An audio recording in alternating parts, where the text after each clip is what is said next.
Okay, let's get everything actually displaying properly.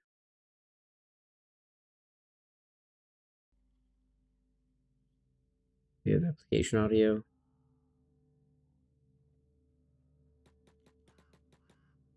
Yeah, we do. Awesome. And let me message everyone.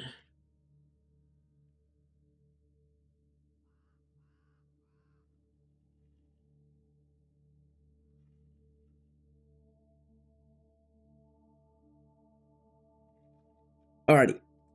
Last time we ended off with, let's see, we ended off with getting into Mongrel. And now that we are in Mongrel, we have bought a home. We have done a little bit of cheese on the money department. And so today's episode is going to be developing the base and getting some combat stats. So for combat stats, we are going to leave that up to Slowline and Cyber Beep for this playthrough. We'll see how that changes throughout it, but right now they are both little weak Bibby bees. Bibby boys. Rakim, what's up? Boy, hearts of iron. He's like, I don't mean hearts of iron. Let's go get Slowline a little. How much strength do you have? 38. Cyber Beep is like none. So let's get Cyber Beep to keep, getting his strength up, but I think Slowline's fine. Then, where he? Oh yeah, how long is it just sitting here getting their raw iron?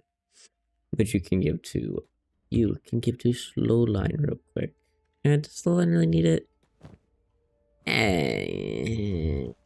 We'll give it. Does it even? Yeah, okay. It gets Slowline up to like 70%. We're getting up to 70%. Randy, you can't complain about this game. Are you happy, Randy? I need to hear you're happy. All right. So now the game's going to start asking for ancient science books for, progressing tech level. And we were trying to get plate armor smithing, which means we need an engineering research for this. You can also do basic weaponsmithing, which doesn't work very well right now, as is. But now it's time to go out and get some stuff to continue researching. I guess we can do basic stuff, but it doesn't really matter. I should research basic training dummies. I hate them, but we'll do it for the sake of teaching. People like the moment I realized the weakness of my flesh. This cat me. I gave the courtesy of steel. Well, he did steal everything. Actually, did Beep steal anything? Was it all Slowline? Slowline might be the evil person in this story. Slowline did everything wrong. We will train them up with the training dummies. I think training dummies are like kind of useless in this game, but we will train them up with the training dummies.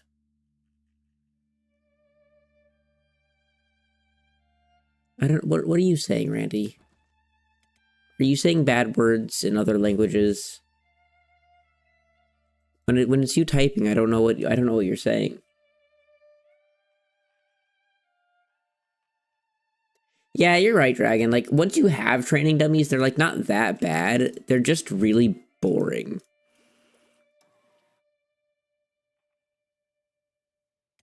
And they take a decent amount of investment. It's German. You said you're single? Well, I'm glad you're single, Randy. Come on over. The wife's not home right now.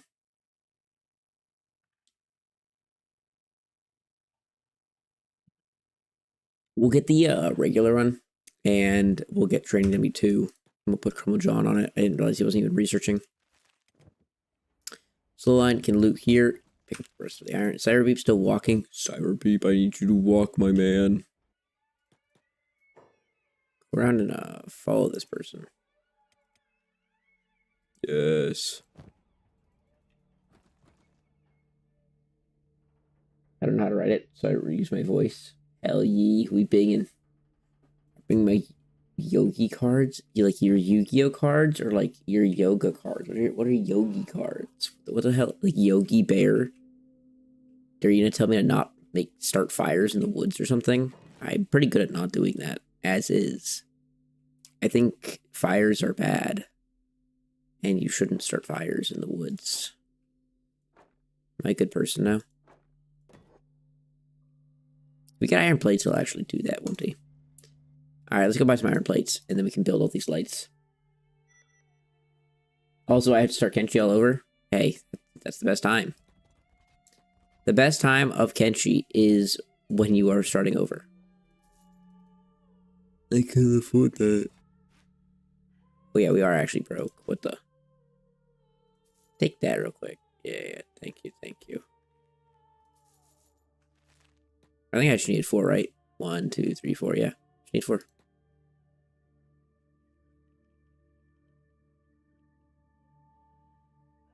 Your save file got deleted? Weird, did you, like, move it around? Did you delete the game? Why'd it get deleted? I think I still have most of my save files. Yeah, I do. Although, I would have to actually find the mod page, like, the mod folders for them. Oh my gosh.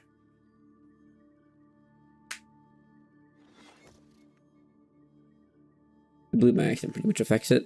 It affects what? How you say things? I mean, it does.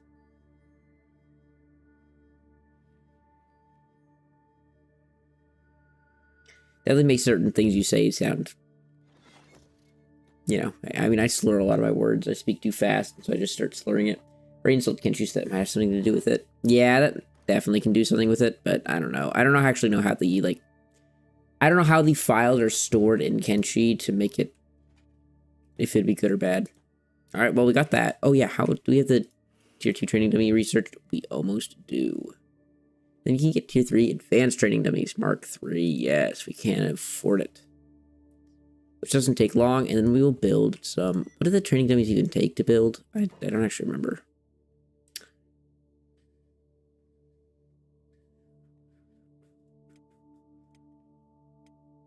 Part 2 is steel bars. That is expensive, my friend.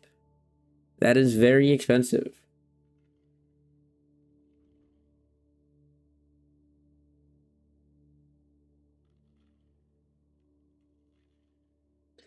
My bods are all still here, though. Weird. I wonder if it's just like a different folder that they're stored in, and then like the... And so like it's a... You create it, your mods don't get deleted. I don't know. I don't know how it'd be. Yeah, I don't know, use the mic on English or German, just confuses the mic.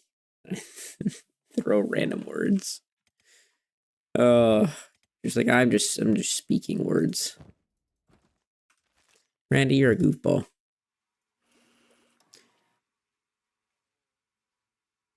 Alright. Advanced training dummies are done. What do they take? Let's see, Dragon. Are you right? I think you're right, Dragon. Alright. We have... They take electrical components. That's so weird. Alright, well, we'll use the dummies. We'll make 2 for now. We need 6 iron plates, 2 electrical components, and 2 steel bars, which is quite a lot of money. Which means that we're probably going to need to sell some stuff. If we could get a prince head, that would be awesome. Do you even sell the steel bars that we need? You do. They are expensive. But let's get the 2 steel bars. We need the 2 electrical components. And then we need 6 iron plates. I can almost afford it all. If I sell this, can I buy another iron plate? Yes. Yes, hot longs. Get rid of your weapon. Build for me, woman. Build for me.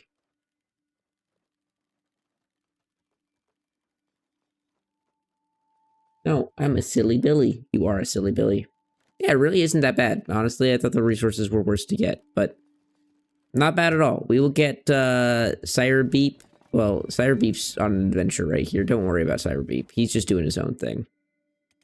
We'll get Sire Beep and Slowline to train on these. What are they training up to? 15. So this is 15 attack. And I guess you could also get martial arts up on these. Can you get martial arts up on these, or is it only... It's only melee attack, isn't it?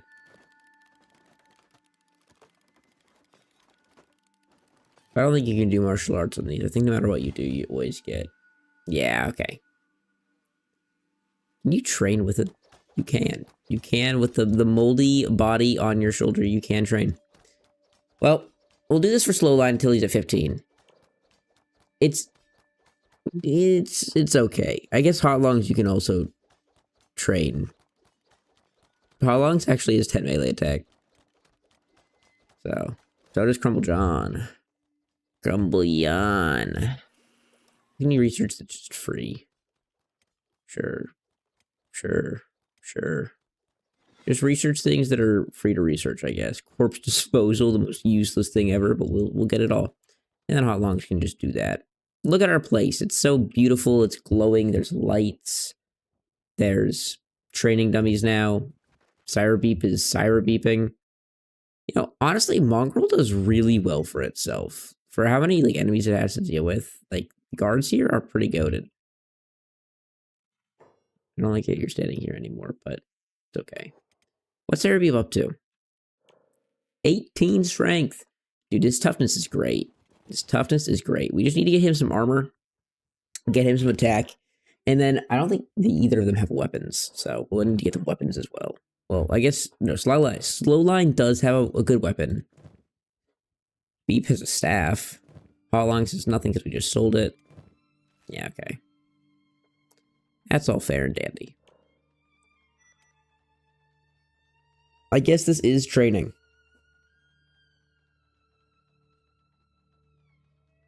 Training others were amazing when I was in the desert and needed to be able to defend myself. That's fair. I mean, like, training dummies definitely, you know, 15. I love to hate on training dummies, but 15 is actually quite capable. At 15, you are able to pick off one individual starving peasant and actually beat them. The difference between 0 and 15, like, just feels like, you know, like it's nothing because you're still so weak.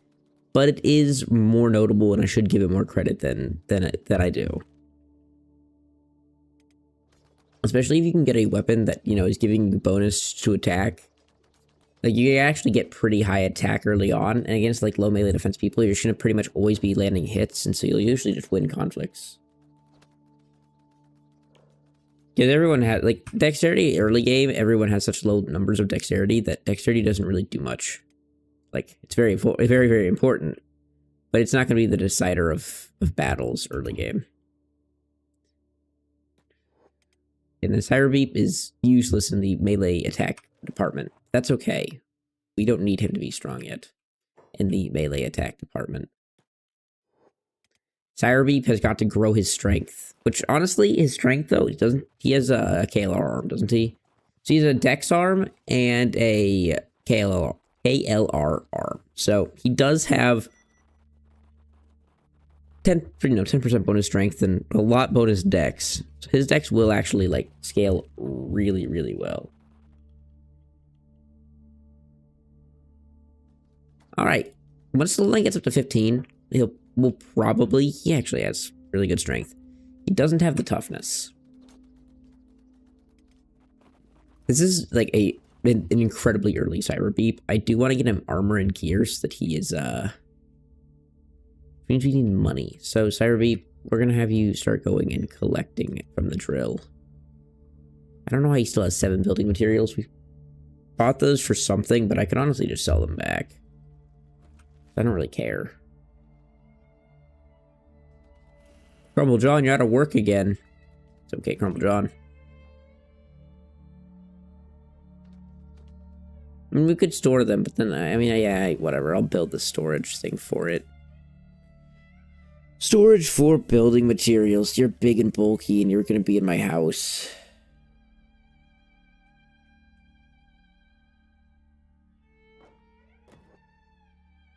We could do general storage, but we'll just do building materials, and then we'll also do one for iron, because we want to store a bunch of iron.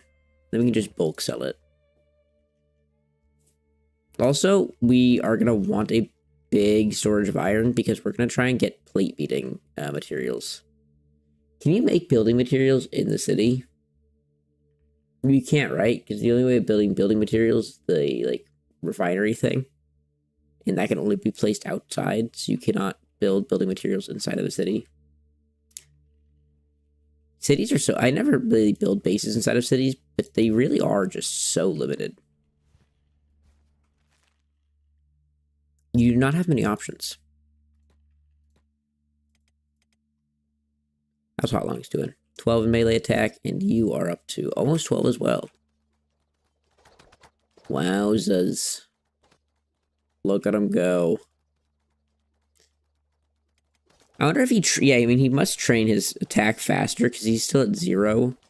And look, he's going to overtake her, I'm assuming. She's at 12 already, and she started off at 10, and she's still at 12. She's going up to 13 now, but I think I think the armor must affect the training dummy rate as well. I guess that makes sense, but hey, fair enough.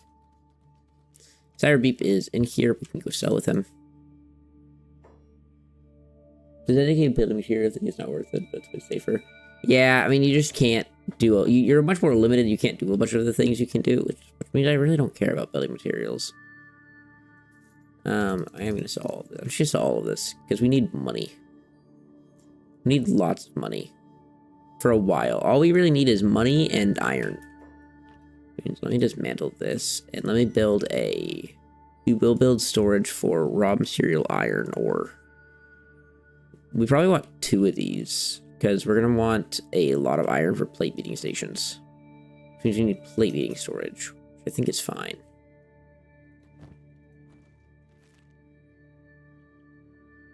Alright. Now we're going to be just doing a basic stuff for a little while.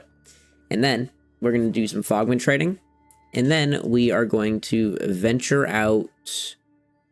where would be... we need ancient science books and we need engineering research, which I know that there's the one over here, but I don't really want to do that. There's iron spiders over here.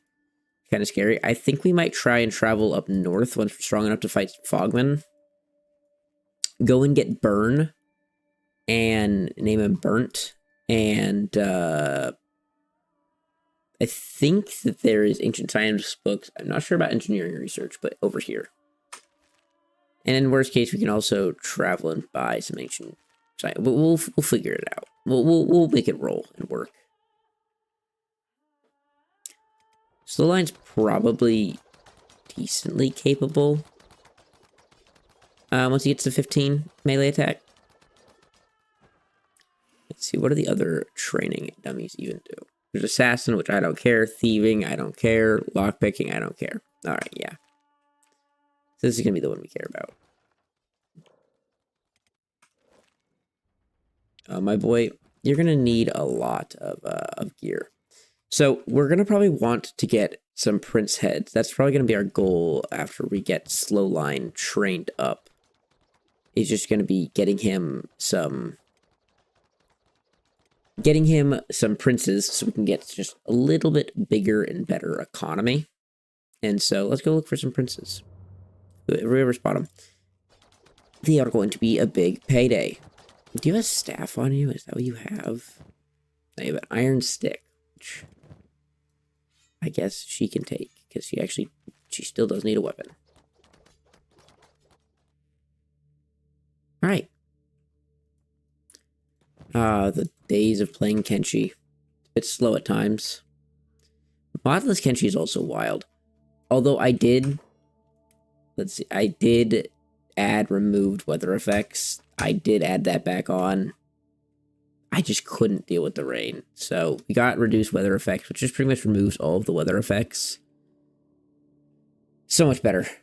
I forgot how much Kenshi's weather effects bothered me. I haven't played with them in so long, and they actually just hurt they give me a headache.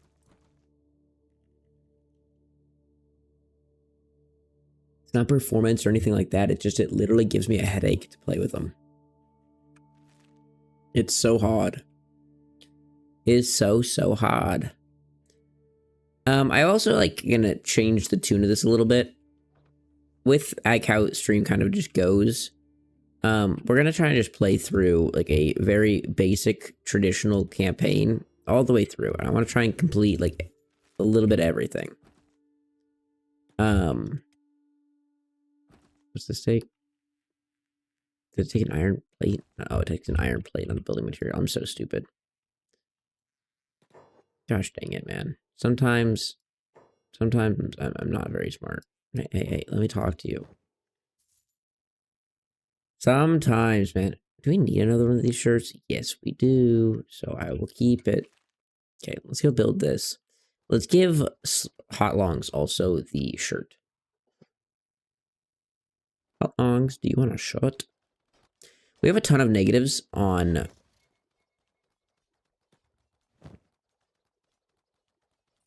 we go. We have a ton of negatives on slow line, so I guess we can talk about this real quick, because this can just be a segment we talk about, how armor works in Kenshi. So, in Kenshi, if we look at our boy slow line, he has, down here, you can see, negative 13 attack, because technically it should be 0, because you can't go negative, but if he, did get, plus 2 attack, it wouldn't matter. He's negative 13, so he's at 0, but yes. The reason he's at that, that low of attack, even though he has 13 melee attack, and the weapon he's using gives plus 2 to attack, is because of his armor. So if you hover over his shirt has a, actually it doesn't have a combat downside for the shirt. So we'll go somewhere else. We'll go here. This is a melee attack bonus of -8 on it, with the samurai armor. Martial arts bonus of -10. A stealth effect of 0.29, crossbow effect, dodge skill effect, combat speed effect, and an attack damage effect. Which, all of these are, huge penalties. It is heavy armor, that is the reason. It has really, really good coverage, really good resistances, but it does come with these attack downsides. And then we have samurai leg pants as well, which are going to be same thing with combat speed effect, athletics effect, everything else is the same, and then martial arts bonus. All of these come down to stealth effect is obviously going to be your stealth. Dodge skill is the dodge skill, so these are going to be bad with martial arts. These are also going to have the combat speed effect, which is how fast you attack. It is this is something that is niche and you don't really need to understand, but combat speed effect is a much better nerf than dexterity effect. If it lowers your dexterity, it's really bad. Combat speed effect is better. It's really, really good for samurai pants and, armor. So with these, negatives, this is what's going to happen with someone, that has heavy armor. Versus if you can go to the clothing store for Cyber Beep in the morning, and we can show you light armor and show you that not only does it usually not have negative effects, it usually has positive effects.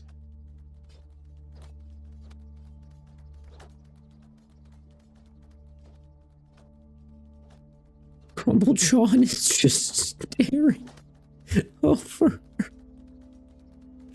Crumble John, you gotta give her some space. Crumble John, get out of there, man. Holy cow. Crumble John was lurking, man. He was lurking on her.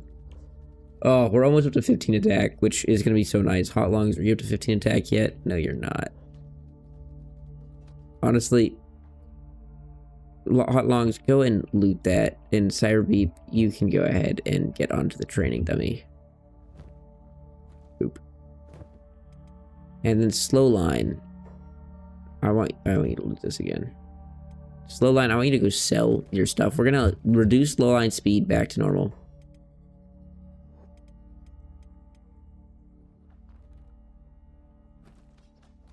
Oh, perfect.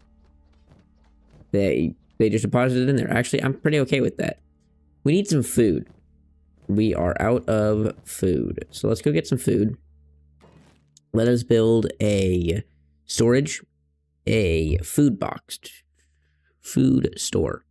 Food stores are really nice. So in buildings, if you go to storage, you have the food store. Now, food stores, the reason that they're so convenient and easy is when you have a generalized house where everyone is just, hanging and mingling around here, it takes one building material to build it, and then every single person will feed themselves as long as there's food in there. So let's pick a building material and let's go build it. And then you place food in the storage and people will eat it. That's something that I never talked about. We can talk about now, which is the way to get people to eat, which is so goofy in Kenshi. If people have food in their inventory, they will always eat.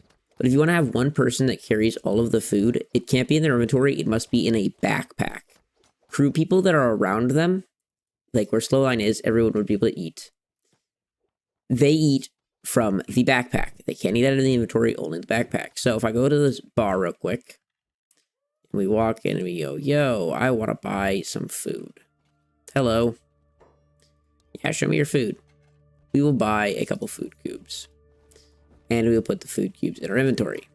Now, he's actually automatically running because we have this to put the food cubes into the storage chest. But if we, well, he should already not do it, but he's not going to listen to us. Now, if we tell him to just stop, you'll see no one's eating the food. No one's eating. Now, the second we move this into his backpack, it's immediately gone because everyone ate from it because they can eat from it.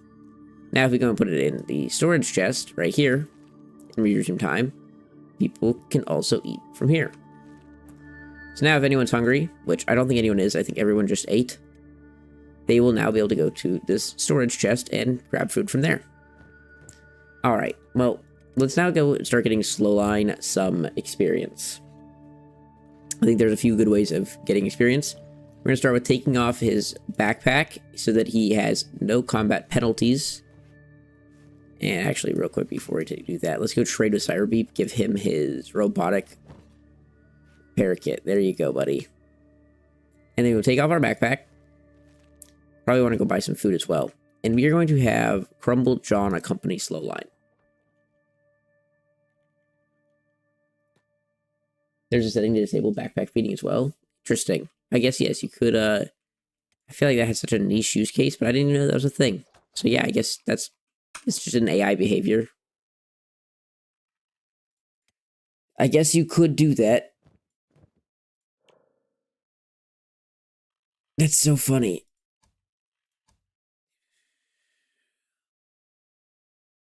Is it share food? Yeah.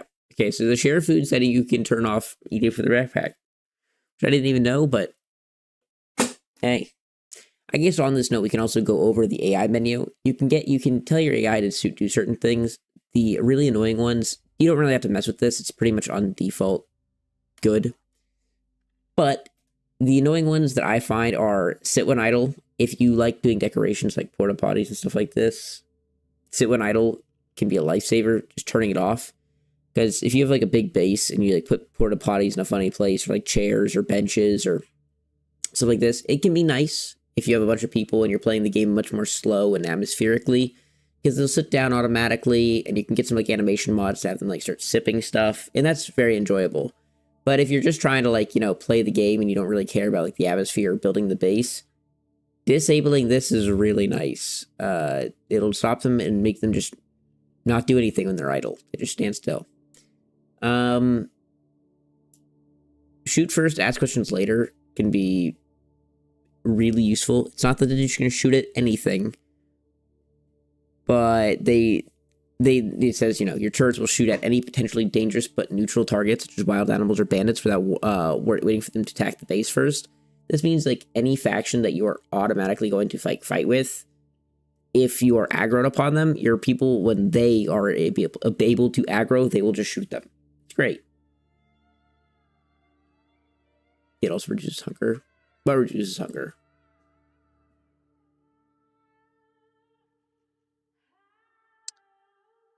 Fall formation is also kind of niche, but it can be pretty fun and cinematic if you have big crews.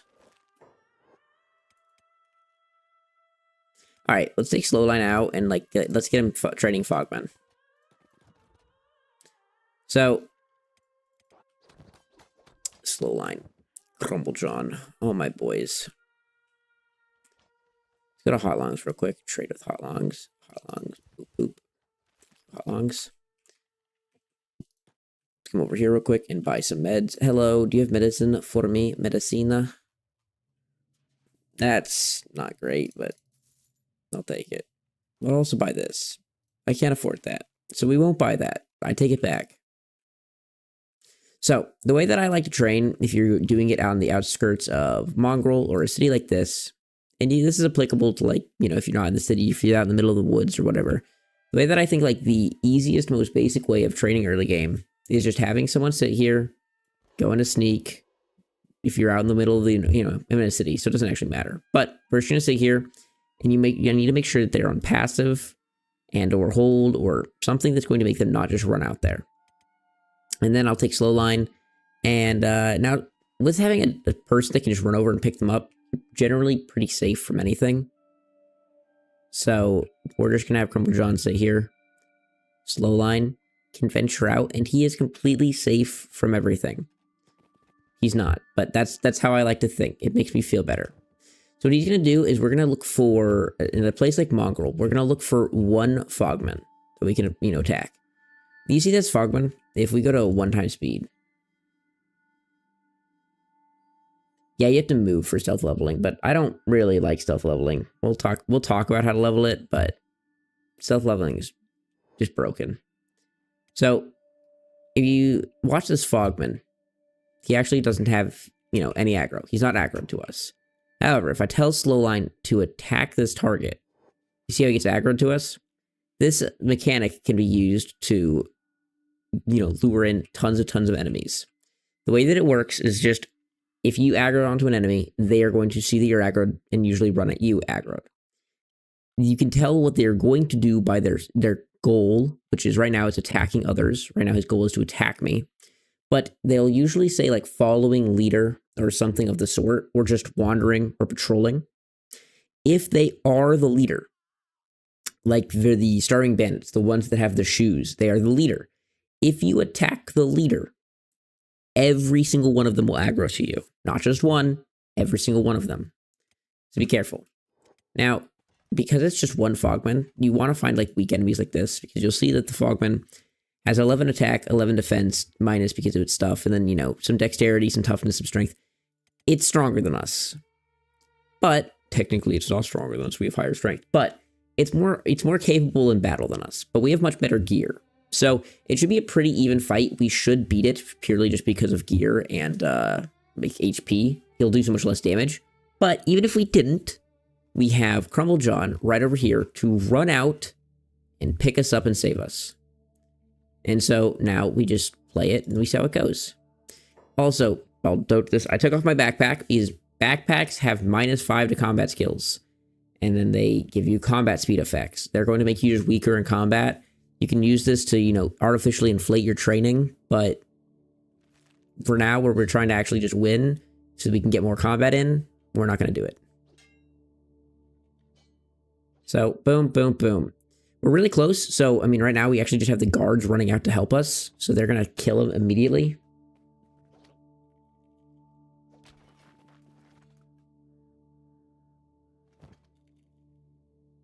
Yeah, the Ninja Blade is like one of the worst katanas, but it is still a katana. Oh yeah, we'll talk about why we're using a katana for leveling. So katanas are like the best leveling weapon just in the game because of the way that they work. So if you see, it says katana class weapon, Ninja Blade, cutting damage 1.06, blunt damage 0.00, and blood loss. So how does that work? Dexterity is trained off of, it says ways to train, weapon cutting damage. This weapon only does cutting damage, so it's only going to train dexterity,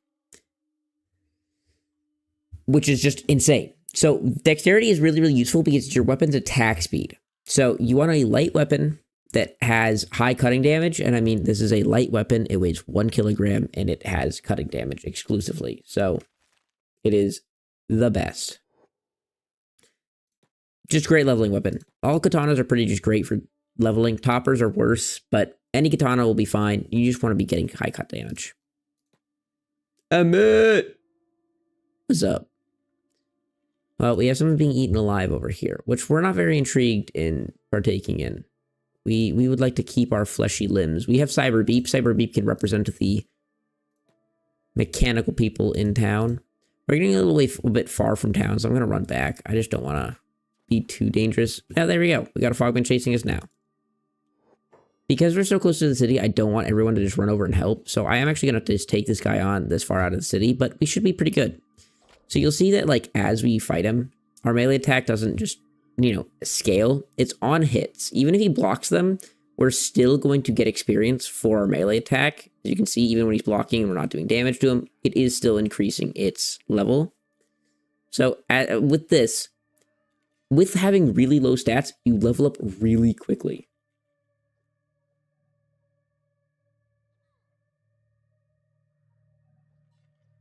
That is also a good comment, yes. Martial arts also trains dexterity. Martial arts runs entirely differently. We will make a martial arts character so we can explain it, because martial arts runs entirely different in the game of Kenshi, and it just works really weird, because like there's melee defense, but then there's dodge, and dodge is applicable for martial arts. We'll make a martial arts character so we can explain martial arts, because they're way different. Alright, so now there's 2 of them. Slowline's kind of getting his butt kicked. The way to kind of know when your character is going to go down is that you're going to faint when any of these reach 0. So some of them are much worse than others, and some of them are much better. Technically, your limbs are the least bad ones to have decrease. You'll lose ability to use them, but they're not going to kill you usually. You can die from blood loss, of course, but if your arm goes to negative 1,000, you're technically okay. If your head, stomach, or chest go to negative 1,000, you're dead. Your character dies, game over, you're not getting them back. So now that his chest is down to 30, we could start running away. So there's, you can just literally just run. If you don't want to cheese, we'll explain how to do the cheese. If you want to not get hit, Kenshi, if you press R, it resets your animation. So you'll see, like, if I press R, whenever my command I did, just makes him stop. It resets his animation, and he goes back to just doing idle.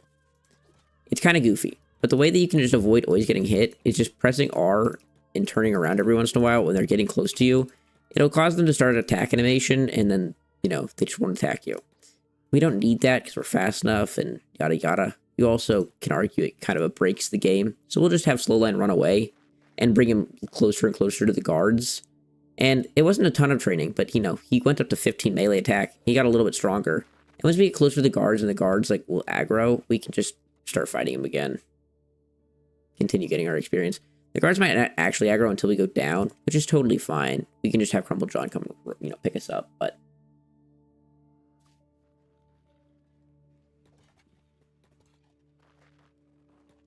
hello? Thank you. I'm doing pretty well this Saturday. I hope you're doing good, Evan.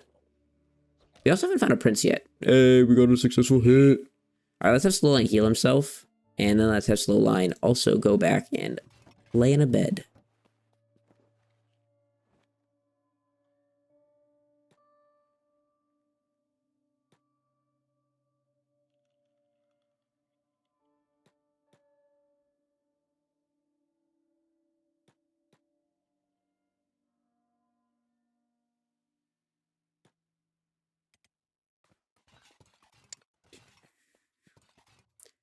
How much does it take to make... I haven't built an actual bed in forever. Interior bed. Takes 4 fabrics and a building material. We'll make our own beds just so we can save some money. Probably need 2 of them. 1 and 2, which is 8 fabrics and 2 building materials. Which I don't think we have the money for. We broke, boys. We are very broke. Hello. Oopsies. Let's trade. You have 3 fabrics. You little boy. How could you? I need 4. Who else would sell fabrics? I don't think anyone else would. I mean, maybe the general shop might have some fabrics. We can go see.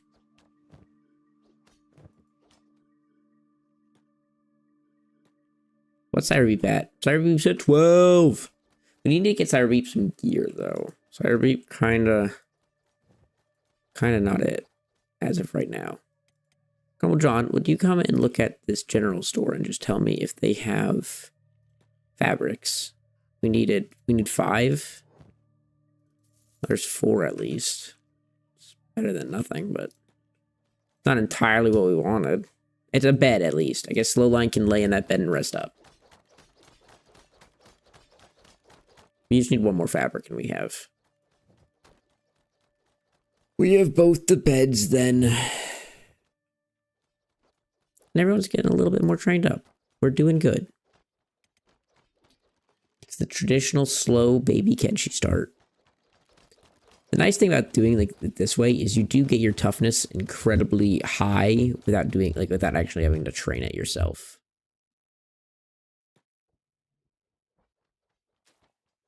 We do need food still as well, which means we should get someone back on to making money, which we'll do with Crumble John right now while we wait. Because we need some money so we can buy some food. And we need some, we need to feed our boys. We need to get a little bit of gear for everyone. And yeah, I mean, realistically, we're just chilling. Kenshi's kind of a slow game, so you gotta enjoy the pace of it. Enjoy the progress and the fruits of your labor.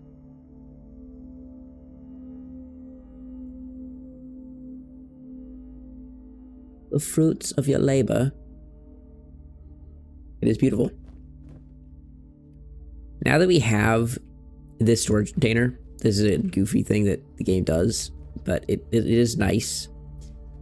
Even if you don't have jobs assigned, which if you shift click anything, it gives them a job.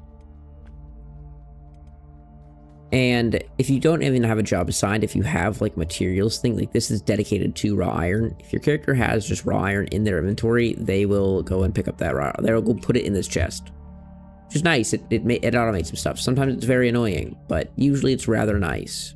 How's Slowline doing? Slowline is almost back to feeling healthy. What a man. What a manly man Slowline is. We love him. Hotline's probably up to 15 almost. Not even close. These guys are getting stronger though.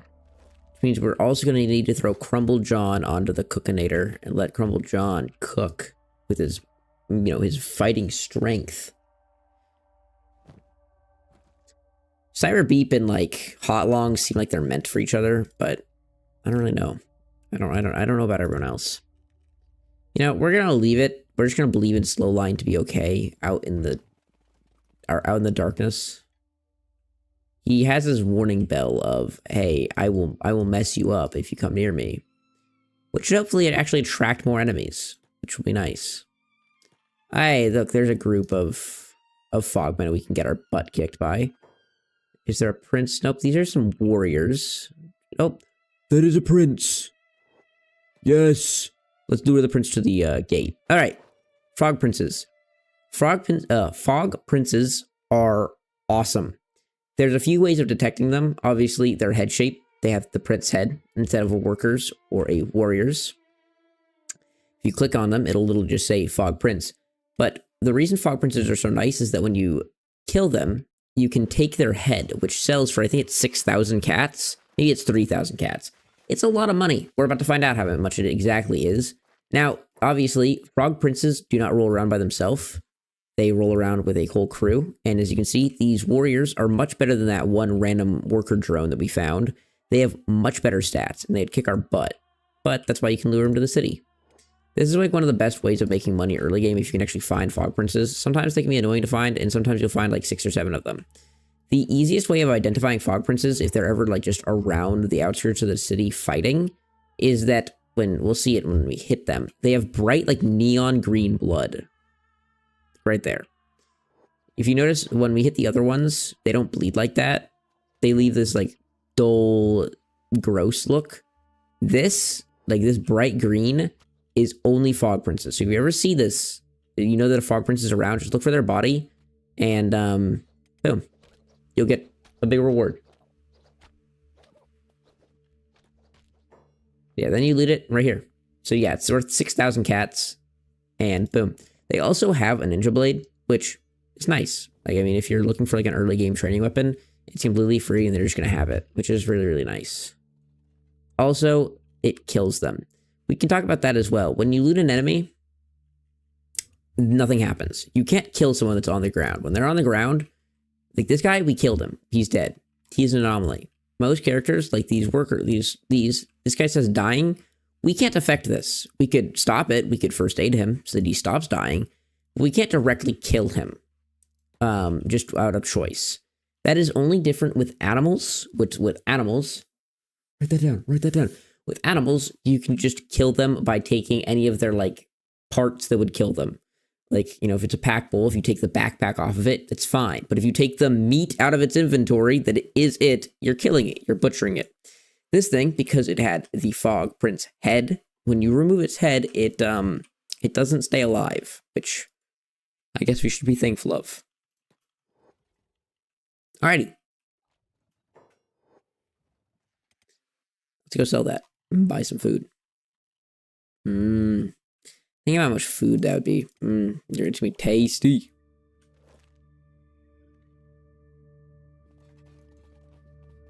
Can you imagine you just rip the Fog Prince's head off and it just doesn't die? You're like looting it, ripping its internal organs out. And he's just like, yeah, no, I'm fine, bro. I'm chilling.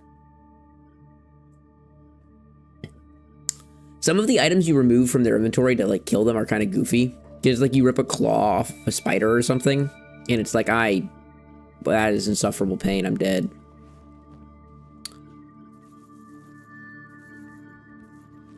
Go return some of this food. We can take like 2 food cubes out for ourselves, and then the rest can just be thrown in here. Oh shit, I want 2 food cubes. Thank you. No, oh, whatever. I don't care. You can just eat out when you come back. It's not like you're strong enough to fight for very long anyways, buddy. I don't think this vendor is refreshed. It usually takes like, what, like 3 days or something for vendors to refresh. He did refresh. I don't know how long every vendor feel like it's just random. It's like the hours are weird and different for vendors, but wait like 2 days and you're usually good to come back to vendors.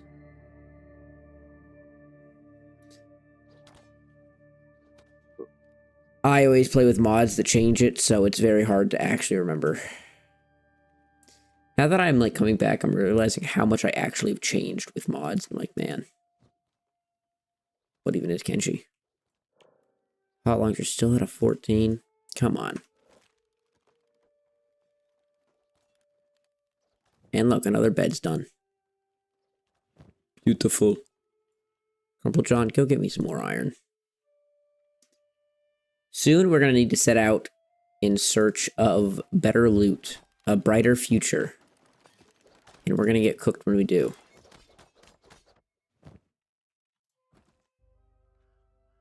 So, we still need those ancient science books, but can't really do much about that on like, you know, just doing it whatever we want. Sometimes these vendors will actually have ancient science books. You can talk to them and see, because sometimes they will have them. It's much more common in Tech Hunter cities, but maybe it's exclusive to Tech Hunter cities. But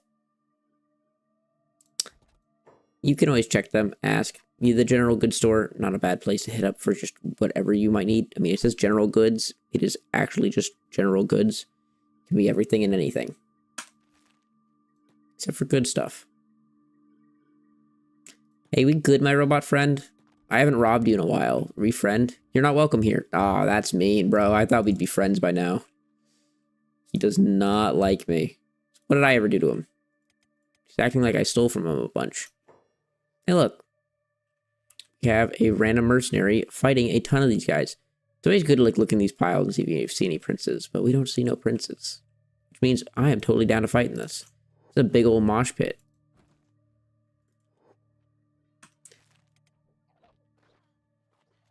No green blood. You don't really need to watch your character. There's no microing you can really do in battle, like, unless you want to, like, you know, be better with your animations. You can see if an attack's gonna hit before, you know, it hits and stuff like that, but it's not that big of a deal unless you want to, like, really, really individually micro your character. And if you want to, like, avoid all damage, you can always go crossbow builds, where you can then micro your character to really be okay. But, you know, to each their own. Kenshi is a game that you kind of have to find your playstyle for. How you like to play it, what rules you enjoy, because it is, like, such an open world sandbox. It has such a great base of bones. You can make this game truly like whatever game you want. It is so beautiful in that regard. It is just such a good sandbox experience. All right, well, we're not finding any. Oh, there's a fogman right there. I was gonna say we're not finding any. Ooh, that's a fog heavy. This one's gonna probably kick our butt. This one's a lot higher stats than us. We probably don't actually have the ability to beat it. But we will step up to it. Yeah, it kind of instantly dookied us. This thing is tall, too. Do you see? This one is creepy. Yeah, it's dogging us. We're probably going to need to get out of here. Ow. And it had places to be, so it didn't even care. We were just like an inconvenience to it today. Oh, all right, fair enough. Let's just run home. Return. Take a little nap in bed. It's slow progress getting yourself up, but look, we're getting our melee defense up, which, honestly, we'll talk about that as well. Melee defense is like how often you'll block. Melee attack is how often you'll land attacks. If your melee attack is greater than their melee defense, you're usually, you have a higher likelihood to land your attacks. If your melee defense is higher than their melee attack, you're gonna, parry the attacks a lot. Yay, yay. It's a happy system. You should be happy about it. What do you have to? 14! Oh, whoops. But yeah, take this. John, you can take it. Sorry, buddy. Sorry, I forgot I sent you over here. How long? You're 15 yet? You're almost 15. You're 73%. Come on, Hot Longs. Do better than this. Slow line good now? Line's almost good.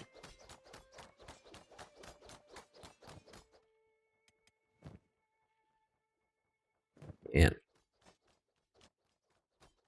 The staff is so good. Fragment Axe is so bad on Crumble John. Crumble John can't use it. Crumble John, no. Old man. We'll restore Crumble John to his prime, and then we'll rename him Prime Crumble John and give him like blonde hair instead of gray hair or something. What a legendary man. We just need to make all of them live. All right.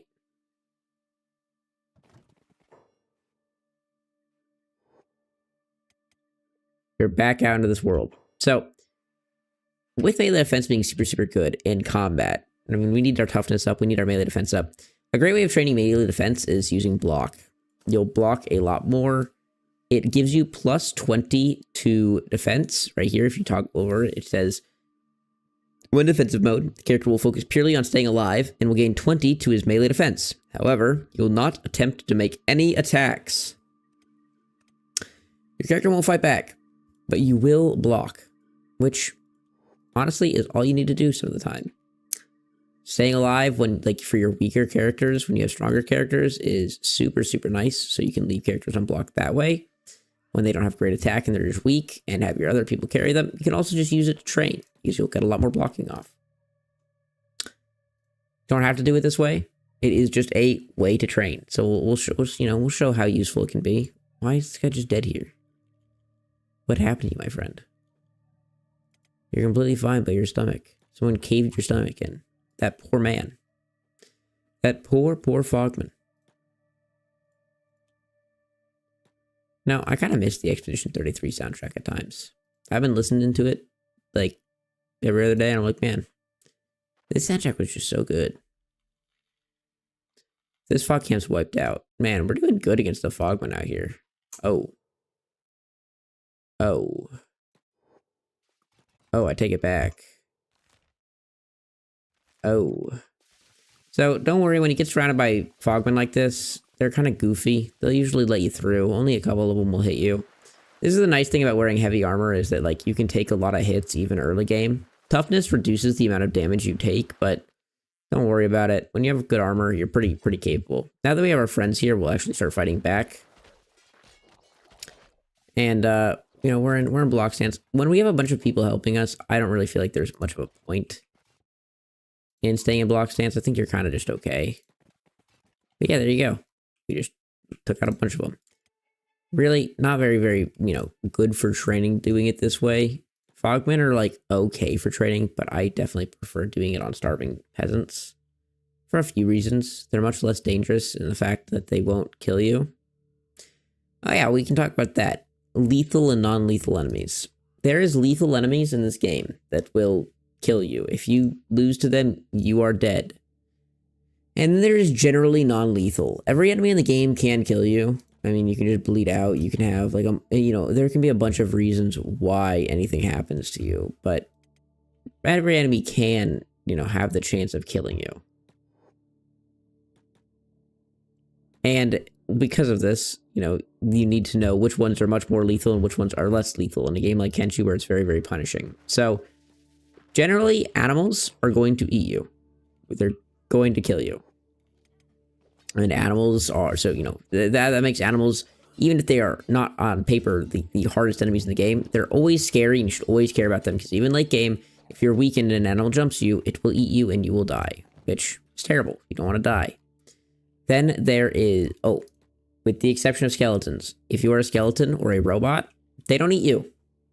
Yay, you're safe. Yeah, they don't eat robots or skeletons because they're not, food. So that is a huge advantage to skeletons early game.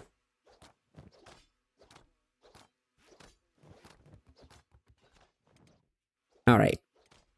Our crew's getting, okay. Crumble John needs a different weapon. Which means I'm going to make a storage, just a general storage. I just need one. General storage chest. Boop, boop, boop. And there you go. Which the general storage chest takes 1 building materials. Crumble John can go buy 1 building materials. And we're going to give Crumble John the ninja sword. And we're going to get rid of his... Let's trade. We're going to get sold that. We're going to sell the sword. We don't need it. We need a building material. I was going to put his sword in a chest, but then I realized we don't need a sword. His sword is never going to be used. By the time that he's strong enough to use it, he'll be strong enough to use a better weapon. So, we're just going to sell it. Get out of my inventory! Mongrel has my favorite, cast. I love Mongrel. Hot Longs, Crumble John, Siren Beep. There's some more people here that we don't have. There's, the crazy expensive boy. Let's go look for him. Because I think I'm about ready to go buy some food, actually. Let's go trade with Crumble John real quick. I think I'm about ready to go buy some food and have the whole party set out on an adventure together.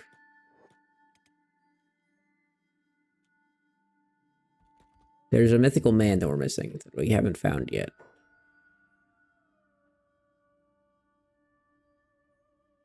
And when we find him, oh man. Life's gonna be a whole lot better. We spent all our money. Unfortunate. There's a few bars in this town, so you gotta always kind of look around for some of the characters, but we will go find him.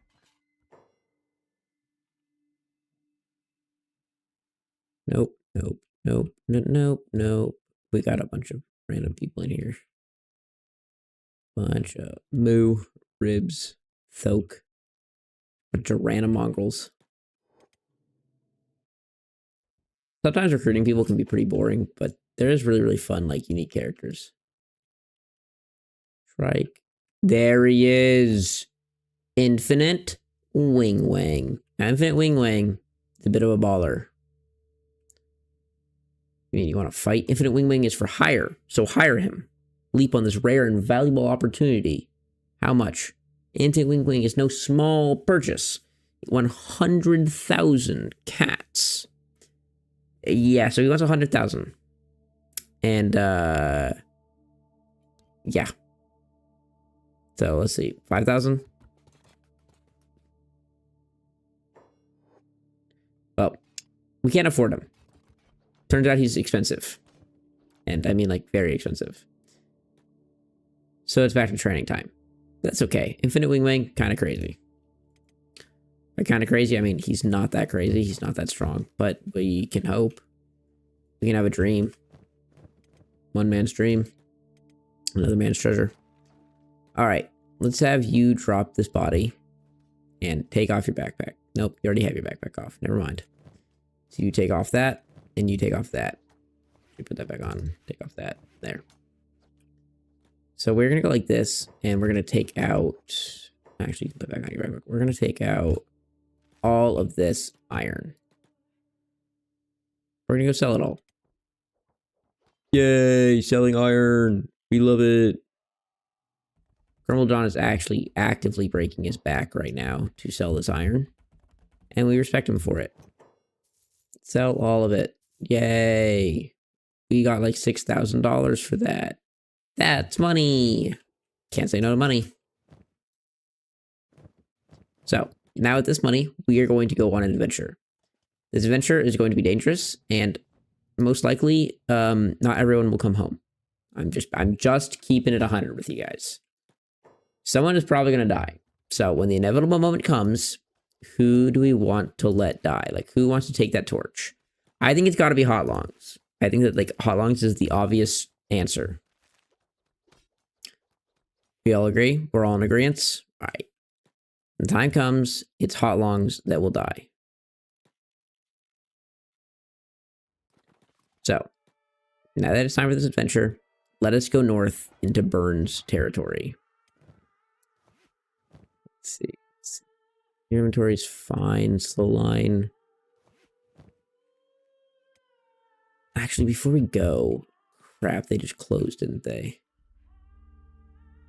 Before we go, there's one more thing I want to do. So first, I want to come in here. A good trick that I like is I'll put all of the food in their inventory and then take their backpack off. And then when we leave the city and we put the backpack on, it'll be filled with the food. And it doesn't, you know, it doesn't fill up.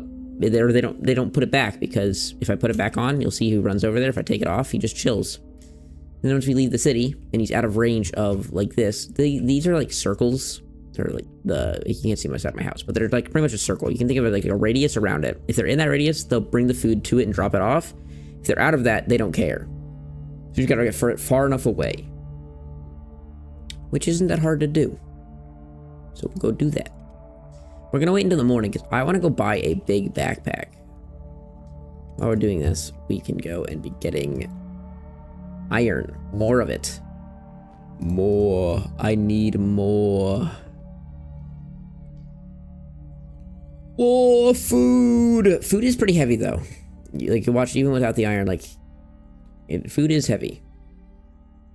So he is going to be slower. He's looking at like 16 miles an hour, which is okay. We can deal with 16.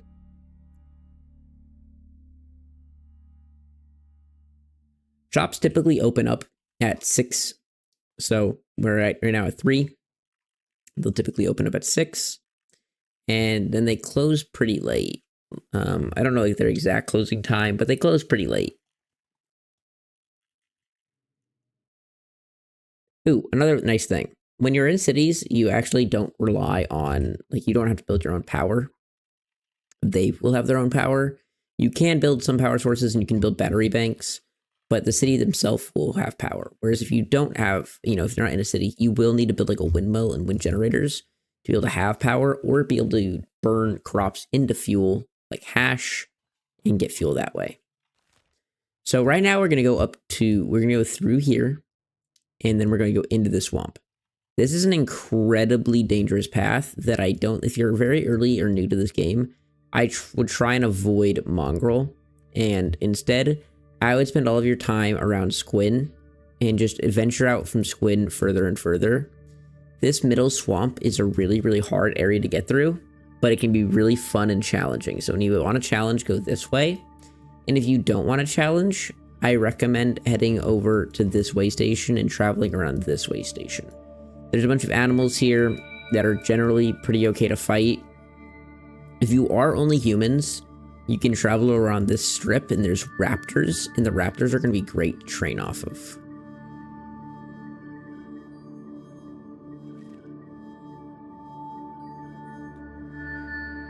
Yeah, we wanted to buy a backpack, please. Hello.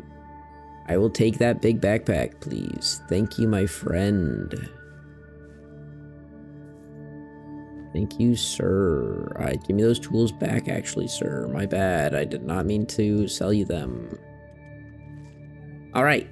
Now we should have enough resources, or enough backpack space, that I feel comfortable venturing out into the unknown. Alright. This path we're about to go on is very dangerous, so generally I don't recommend it. By the way, See? Green blood everywhere. Gotta come over here. There's a prince. Let's do this prince. Boom. Hot Longs also can take this katana. Don't need this. Green blood, you are my favorite. Any more green blood? I don't see any more green blood. Green blood's just a really, really OP thing to check for. I'm immediately gonna come back in here and get a little bit more money.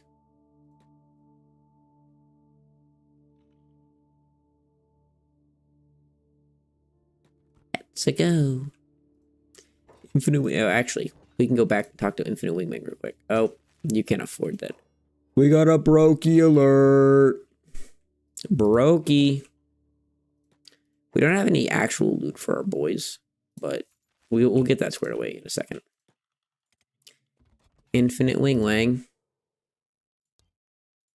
Infinite. Here's 4,000. Here's 5,000. All right, we got Infinite Wing Wang for 5 grand. That prince head gave us Infinite Wing Wang, and we're gonna give him 2 G's at the end of his name. Infinite Wing GG. Alrighty, Infinite Wing Wang. He's on the crew. So Infinite Wing Wang is expensive, and he's not really worth it. He's okay, but he's a goober, and I mean, how can you say no to Infinite Wing Wang? Like, we love him. We're happy to have him. He's here with us, and he's here to stay with us. Yay. Speaking of which, one of you has shoes, didn't you? Did we sell all the shoes just now? We might have just sold all the shoes. Nope, we didn't. Trade with Infinite Wing Wang. Infinite Wing Wang, throw those off. There you go. Now you have regular boots, my friend. Infinite Wing Wang, you can also... he can be our pack mule. There you go, Infinite Wing Wang. There you go.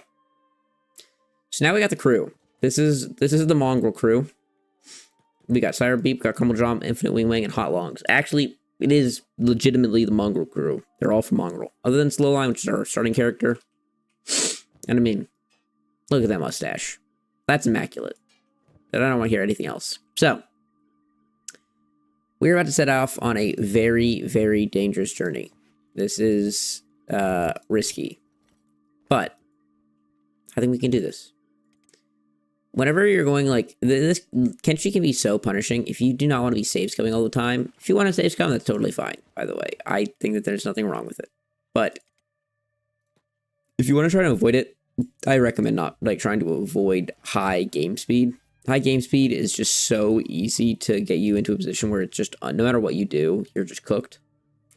So, try and, keep it at 2 times, maybe even go, you can try 5 times every once in a while, but 5 times game speed can really, really mess you up. So, for most of the overworld exploration, I'll go 2 times and just call it there. As long as we're traveling in a crew, we hopefully can take enemies down really quickly. While we travel, we will talk about the advantages of being in a group versus not. Because in Kenshi, you technically only have 1 attack slot. So what does this mean? What does 1 attack slot mean? Well, 1 attack slot means that technically everything is a 1v1. Both enemies have 1 person that they can attack at a time. So, in the interaction, even if 8 people are targeted to 1 person, like there's 8 enemies to your 1 guy, only 1 of them will be attacking at the same time. Sometimes they will, do this in combination and lead your guy to, like, dodging or parrying multiple attacks, but he's not going to have to deal with, like, 18 enemies. You can change with this mods. I think 3 and 5 times attack slots are really fun and engaging. We have the Mongrel Squad now. Yes, sir, Callum. We got Sire Beep, we got Hot Longs, we got Crumble John, and we got Infinite Wing Wang. All from Mongrel. Now we're heading to go get burnt. Burnt. Well, I'm not going to lie. One of these people is not coming home. We've already volunteered Hot Longs for the role of being the lemming. So, don't worry. When the enemy comes in full force and there's no way we can escape, Hot Longs will run with their loving arms into them and sacrifice themselves for the greater good.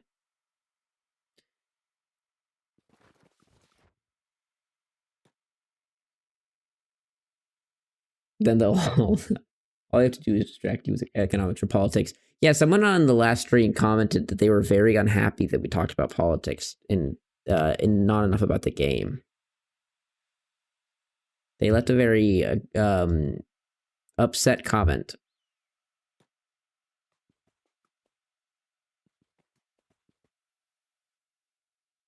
So I apologize to that person.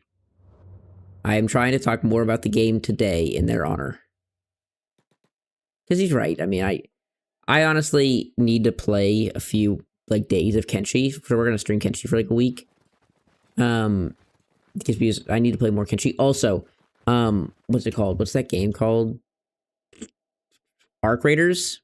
Arc Raiders was really good. I'm probably gonna be playing. Yeah, it's on the VOD. The comment. We're gonna probably be playing some Arc Raiders when it comes out because that game seemed pretty fun. All right, so let's talk about labs.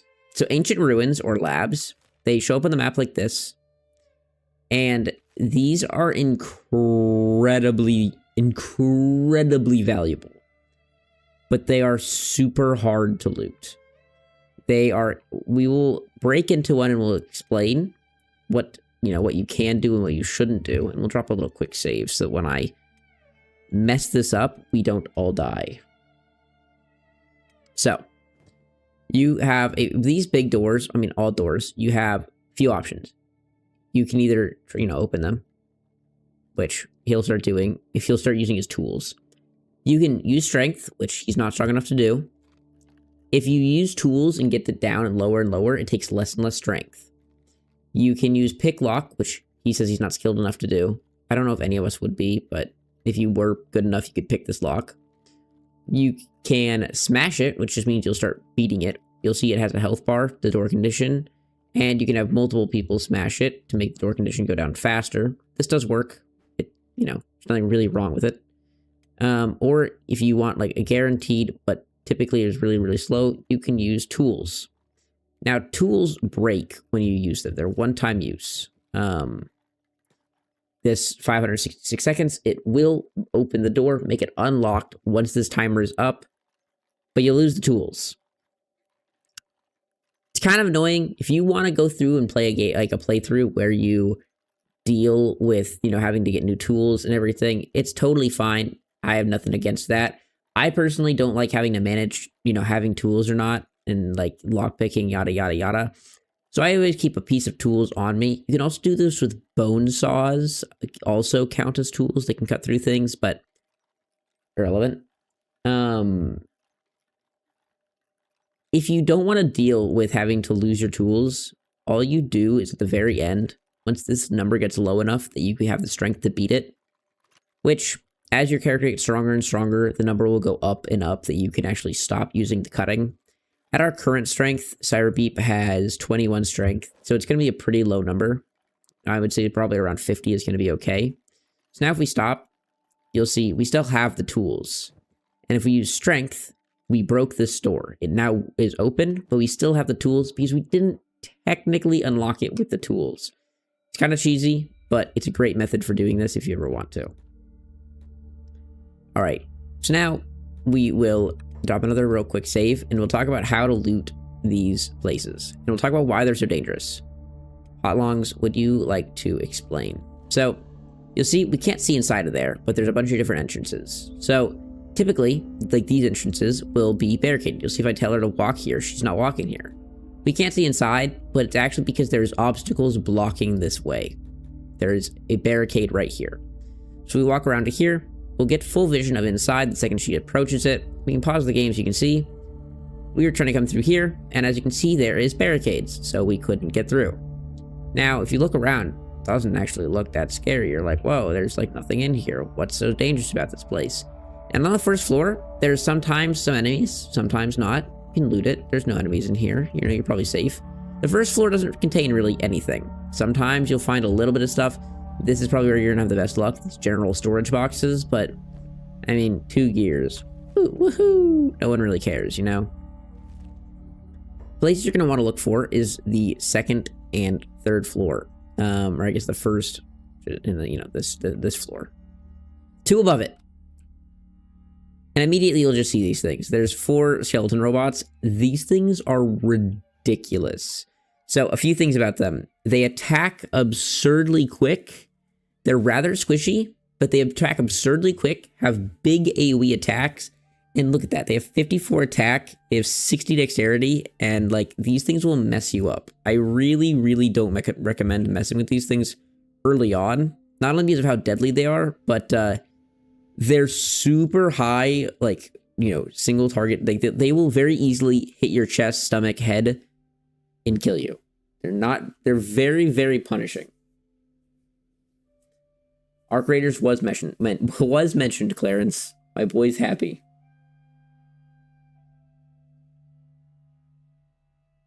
Bad thing is, fuck all these barriers. I just glimpse them into the walls and hide behind something. They leave me alone. Yes, these robots are kind of goofy as heck. If we take all of our other players, a lot of other characters, go down, you can sometimes do a few different cheeses with these things. So one of the cheeses that you can do, which is just really goofy, you can just go to 5 times speed and just see if they'll just run up the stairs. We can test it. Sometimes it'll work where if you just go max speed, just tell them to run up, the enemies just don't aggro fast enough. This is actually like perfect example. The floor isn't perfectly loaded. The game stutters a little bit, and it just lets you walk past them. It's a thing you can technically do.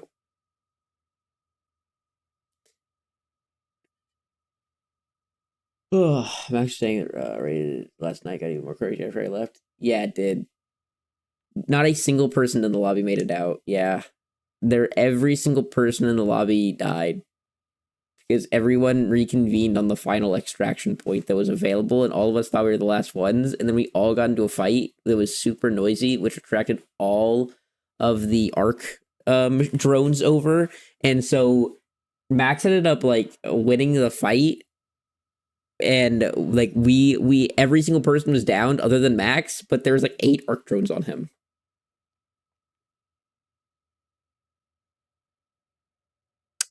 Tarkov isn't even like too hardcore. It's just literally exclusive cheaters. So it's like it doesn't matter how hardcore you want to be. You're only playing against attackers, and it's not fun. All right. So if you don't want to just run up there and just risk it for a biscuit, let's see if we can lure them away. Because sometimes they can be lured and they can be goofy. So right here, pretty tough to get around this, huh? Oh, hot long's bad. No, also, all of you, go on hold and passive and get away from here. Hot longs has aggroed them. So now we're going to start just running away. We just want to get away from... Nope. Okay, hot longs has taken decisive pathing of death. Hot longs has taken a decisive pathing of death, but she's lived. For somehow... Okay, we don't talk about it. Can you go on hold and passive? How long until Arc Raiders is the same? Hopefully never.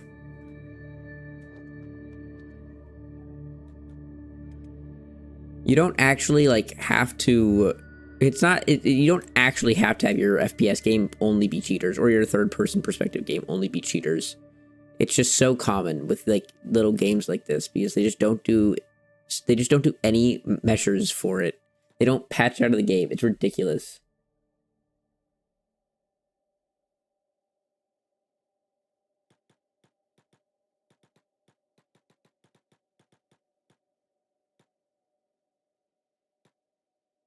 Alright, well, we got 3 of the robots down. Once you get... If they'll follow you this far, you can actually lure them quite far before they reset. Then you can just lure them out like this. And then let's run back in. Probably run back in now. See if we can get up. Go hot longs! So now we've made it past 3 of them. We can get on to maybe the next floor. We'll see. There's probably going to be one like right inside of the door. Nope, he's going back up to here.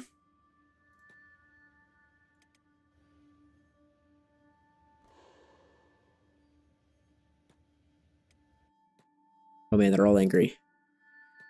They're all angry. Okay, now we've got a bunch of them here. Oh my lord, we've got a bunch of them now. We might die here. Sometimes you can get them stuck in this room, but it is sometimes really difficult to get them stuck into this room.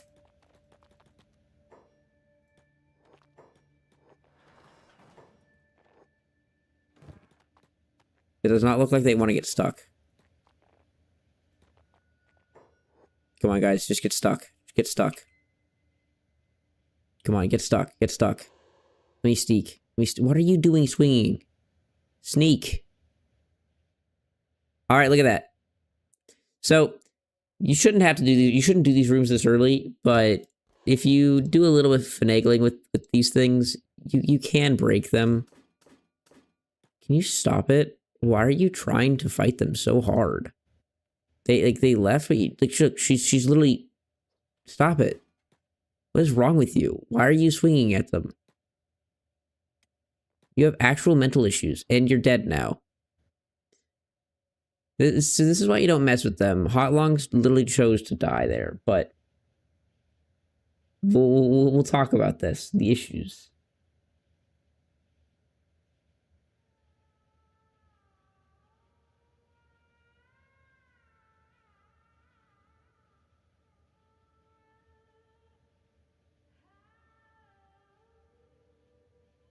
This was like a skit. My character does have a mind of their own, and they kind of deserve to die like this. Well, this did prove my point in case, though, exactly. I talk about these robots, they're really lethal. This is exactly why they're really, really lethal. They're the first enemies you'll encounter that just do a straight-up ton of just one body part damage. So, from full health to negative 40 in your stomach, she doesn't have the toughness to recover. That's just death. She is just dead. So now we'll load. We'll talk about it again. Stupid hot longs. I mean, they're not very intelligent. Honestly, we can just put all of them on hold, block, and passive. Have them all run down to here, and then have hot longs go back in. Hot longs is going to be our test dummy again. So this time, as we actually entered, there was one just coming down the stairs. Hot longs decided that she wanted to die, so we're going to load again. This is why I don't recommend doing this. It's very lethal. When you make a single mistake and you just die. But it is doable. There's many ways of doing it. There's also ways of more guaranteeably doing it with just being very, very quick and speedy and hasty. That's not fun. No one wants to do that. Let's lure all these robots out now. We'll do it the actual proper slow way now. Come on, robots. If you give it, you know, if you look at them, they're actually kind of cute. Look how they waddle. Waddle, waddle. The robots will just, like, scuttle after you. If you click R, you will stop, so you can just, you know, continually kite them like this. But let's just take all of the robots out. Let them all mingle out. If you can get them into combat with anything, like in the area, it's amazing. There isn't anything in this area to get them into combat with, so can't do that. But Scuttle mentioned the goat. Yeah, dude, Scuttle is the goat. We need Gromp, though. These things would kill all of my crew at this point, so obviously we can't fight them. You can always, you know, if you're stronger, lure them out and then fight them. But you see that they lost interest there. You just clicked back onto them, and then they immediately go, "Ooh, we're interested again." Sometimes it takes a little bit more convincing. But it looks like this is kind of like the maximum that they're going to let us take them. So, yeah, we're going to just try and get back inside of the place before them. Okay. We ran by them. Now we're going to try and get inside the place again. We're going to close the door. They should be able to open the door. But we might have the potential to lock it. This will just mean that they'll have to break down the door, which should give us enough time to go hidden in stealth. Oh, nope. I would have to repair it. Which, oop, I closed it, and the robots saw me close it, and they got stupid. So this is, that's abusable. Sometimes Kenshi just doesn't really understand what's going on. We don't talk about it. There's a robot right there. Is there any more? There's one up there. Wait, so one of the top floor ones is gone. Wow. We're just gonna go to 5 times. We're just gonna run upstairs. Just hope that it works. Which it kind of did. Let's go in here. Safe corner, safe corner. You don't see me. You don't see me. And nope, we're spotted. We're spotted. No, we don't. No, nothing sees me. Yep, nope, we're hidden. See? Oh, and I didn't bring tools on her, did I? I didn't bring tools on her. Tools would have been nice. We could have looted things, which we didn't do. Now, in these rooms, there is a bunch of different chests. All of these boxes are individual boxes. So this is 3, 4, 5. So this is 7, 8 crates. So you need to click on every single one individually, which can be kind of annoying and tedious, but they usually just have a bunch of medicine. And sometimes, that's a nice splint kit. Sometimes they will have tools or hacksaws so you can loot the chests, because what's a better thing to do than leave the ability to open a chest inside of a tool on top of the chest? Like this. There's tools in the small box, so I forgot to bring tools in. Doesn't actually matter. We got the tools right there. All right, hey. The spiders, they sneak up on you. They play games with you. So don't let them mess with you. It wants to scare me, but we're not gonna let it. We're not gonna let it bully me. Look at this. It's gonna try and jump scare. It's gonna try and assert dominance right here. We don't let it assert dominance. If you let it assert dominance, you've lost. See? Back off, bozo. And now the tools progress remains. We just go back to using tools. I think I did it too slow. Oh, okay. We almost did it too slow. It did a little lurch off. We must have not been having enough. We did not appear strong enough. We put on too weak of a facade. They're now very angry at us, and they want to harm us in very bad ways. We will do our best to avoid this. The robots have now returned to being docile again, which means we can go back to using our tools. They are unhappy again. Okay, we're gonna have to use our chatamus muscles. Oh man, it almost got us there. Can you fit through that gap? No, I didn't think you could. Get out of there, brother. Nothing in there. We're just gonna let them walk away a little bit more. Taming the robots. Yeah, the robots have have a mean nature to them. But you can understand them. They're not evil. They're just a little mean. They're angry.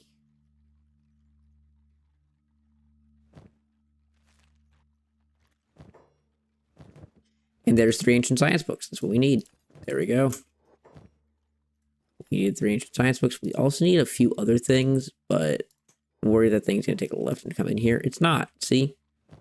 Right now they're being rather friendly. Oh, it's angry again. So now it's angry. Just give them space. These are wild creatures, remember? Can't treat them like a tamed cat, because they're not. They get a little angry and feisty, and you gotta stand up. You gotta stand your ground. Little Billy Bob here thinks that he can come in here like a little creature. Man, can you imagine having these security bots? Every once in a while, they just square up to you. God, that'd be terrifying.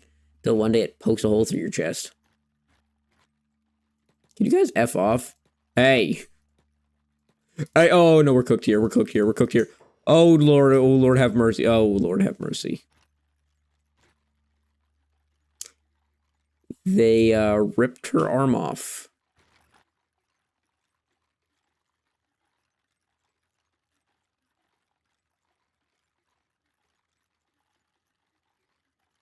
All right. Well, time for Cyber to show off. When things like this happen, the best way of doing this is just going 5 times speed and having him sprint up there. He'll do it. Trust.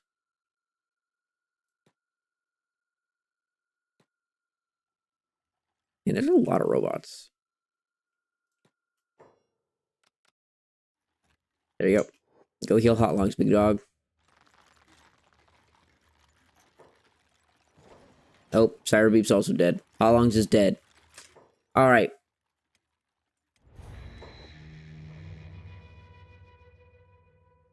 Well, he failed. You can do this. It's a little bit tedious, time-consuming. We're not going to spend any more time doing it. I think my example is shown. It's a bit jank. It's doable. Very tedious. Let's continue going to the north where we actually wanted to go. We are going to go meet Burnt.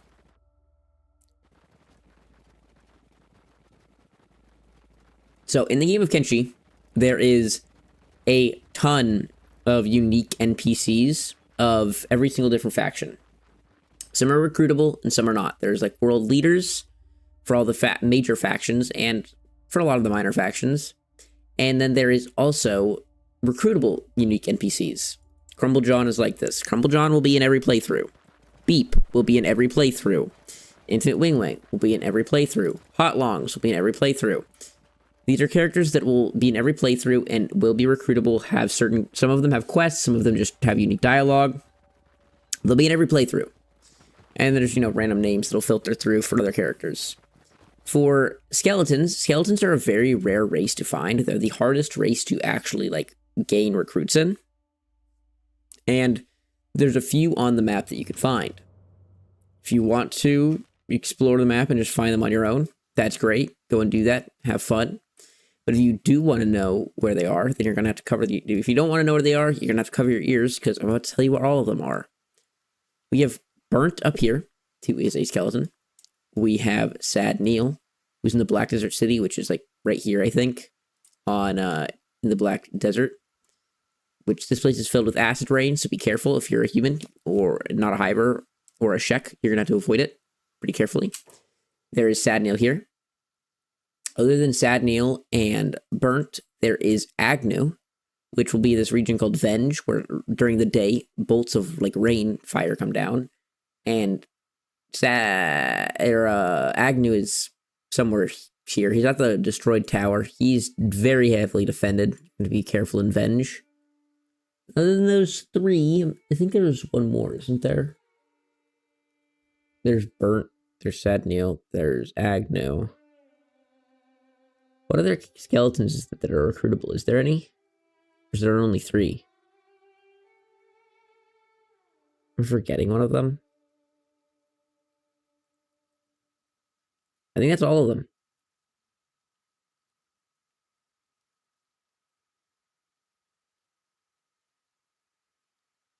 Yeah, I think there's only three. So yeah, there's only three skeletons. And they're unique recruits, and they're very, very good. Skeletons come with some advantages and some disadvantages, but for the most part, skeletons are like a really good race. And as a new beginning player, they're just so convenient to have. Love me some skellies.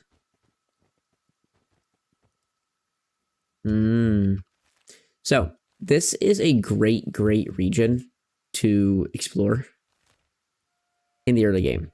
In base game Kenshi, this region is pretty safe. There's not a ton of enemies. And when you're in this region, you will not only find Sentinel, but you'll find a bunch of buildings that are pretty, like, just unprotected, like, undefended, and carry a ton of loot.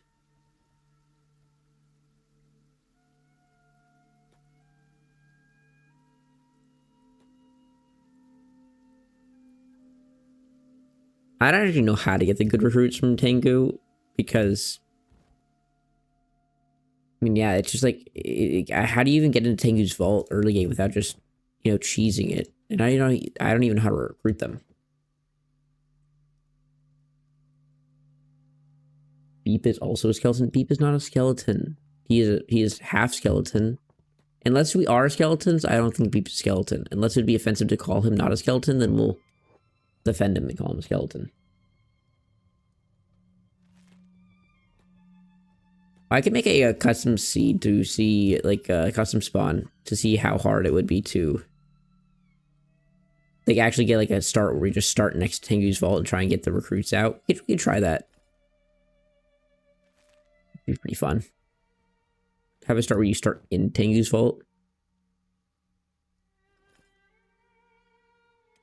They're not bad pants. Pete, put these on.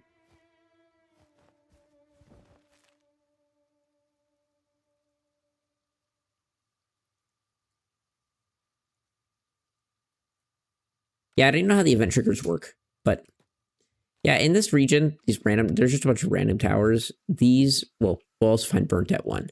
These have like surprisingly good loot in them, and they're incredibly safe to loot. Like right there's an ancient science book, and these are incredibly safe to loot. There's also beds that you can use. These are owned by just the Floodlands, the region, which means you can use them. And look, another ancient science book. You can also find some weapons. I also recommend bringing tools because you are going to find some chests like this in here. There's a few recruits and a unique guy that runs away and starts a new faction shows up. Ooh, that's really interesting.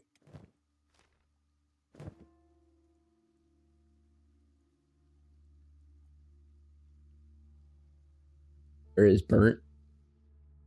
Burnt is to the north. He's right there. I can't click on it, but you can see that tower right where my mouse pointer is. That is Burns Tower. I always rename him Burnt because of you guys, but that's a me thing.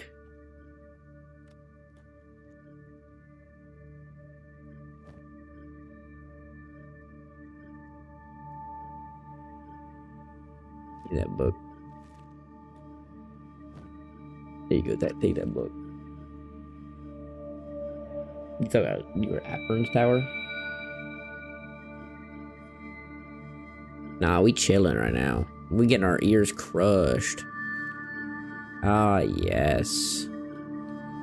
Ah, yes. I love the sound of pain. Well, and you almost do this thing, my man. Oh, he's not even close. The line's not even close. Okay, I got him, man.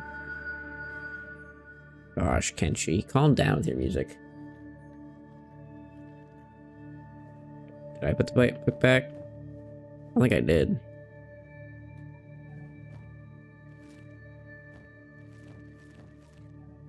Oh, the books. I have the book.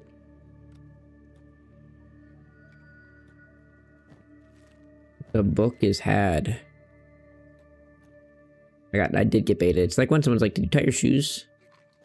I look down, I'm like, wait a second. I haven't tied my shoes in years because I don't like shoelaces. I actually haven't had a pair of shoes with shoelaces in a long time. I always get like slip-on shoes. So much easier. The classic Kenshi harsh ambience. Dude, I don't mind. I love Kenshi's like ambient music. But sometimes it's just ear piercing. And I'm like, please. Please, I bleed in my ears. Please, stop it. Oh my gosh. All right, so great gear here. We can also talk about this. Gas and dust storms. Dust storms is a pretty meaningless weather protection. Dust storms are like dust storms are actually meaningless. Gas, on the other hand, there's these like black clouds that are ridiculous. They're hard to see and they do absurd damage. And masks are, 100%. This has 100% gas effectiveness, which is amazing. But yeah, gas clouds and, gas clouds are also only in like 2 areas of the game. And yeah, they're pretty meaningless. With this on topic of this region, talking about death things, there is iron spiders that run around this region. It's singular iron spiders. They're very easy to avoid, but just know if you're not paying any attention, one of these little crappers, they can just one-shot you. So be careful. Don't be entirely stupid in this region. It's relatively safe. Does not mean entirely safe. Dust storms should straight up be everywhere and awful. That might be more fitting to the world, but I think that it would just be much less fun. So it might make more sense, but I would rather it not be a thing. Because that would, if they were everywhere, it would be awful. They're just so uncommon that they're kind of just irrelevant. They just kind of never end up meaning anything. Alrighty. And then we find this tower. It'll be the tower that has a windmill on top of it. A little small wind generator. And if you run up to it, there will be a gentleman standing right outside. If we see him, his name is right here. Click on him. His name's Burn, and we just got to run up and talk to him. And this is how you can get one of the free recruits in the game that is also a really good and skeleton, which is really rare. He comes with decent stats as well.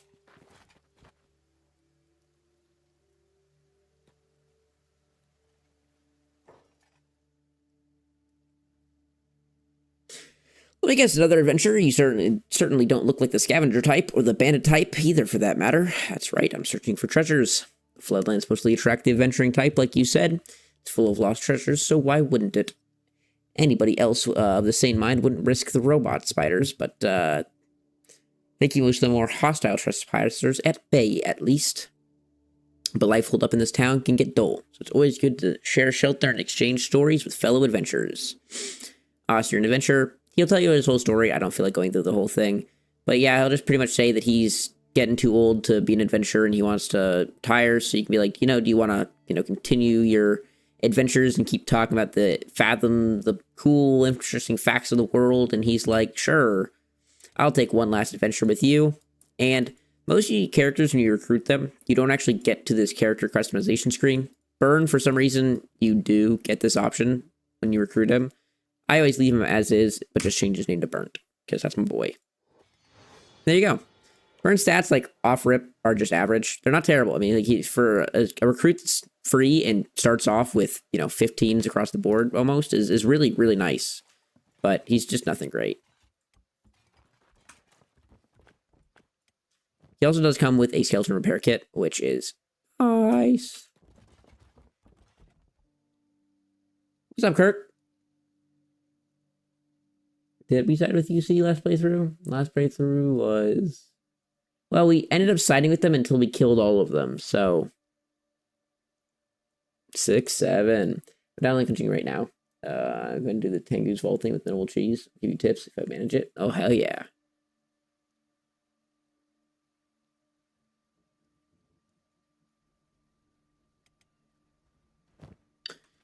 I mean, fuel, whatever. Also, after you recruit our boy Burn, always loot his house. His house actually has, like, some really valuable stuff in it. Rob this man. His house is, like, goated. Even has, like, 2 things of grog, which also both sell well. Has 3 things of grog, 4 things of grog. Like, rob 5 things of... Rob this man blind. Like, he doesn't know the jackpot he is sitting on. And he doesn't care because, you don't actually have any relationship matters with people that you've already recruited. They can be your slave for all of eternity after that. They don't care. They lose their sentience the second they join you. As all good people do. Can I... Thank you, game. There we go. It's like, oh, finally, we'll stack all of it. I appreciate it. 6, 7. What was Burn doing with grog and cups? I like to think that he just stole it. It's just his.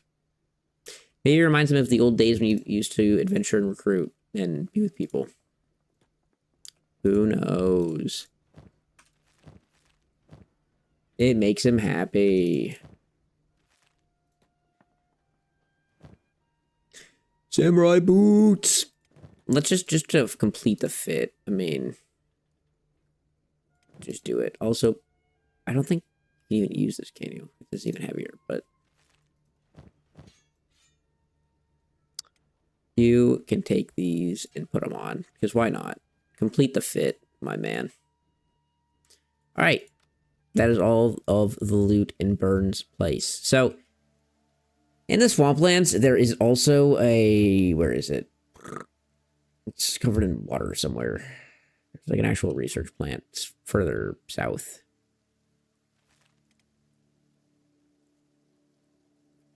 We're gonna be pretty slow now, aren't we? Yeah, honestly, you're not that bad at all. Weight-wise. So, let's go. But we'll go see this.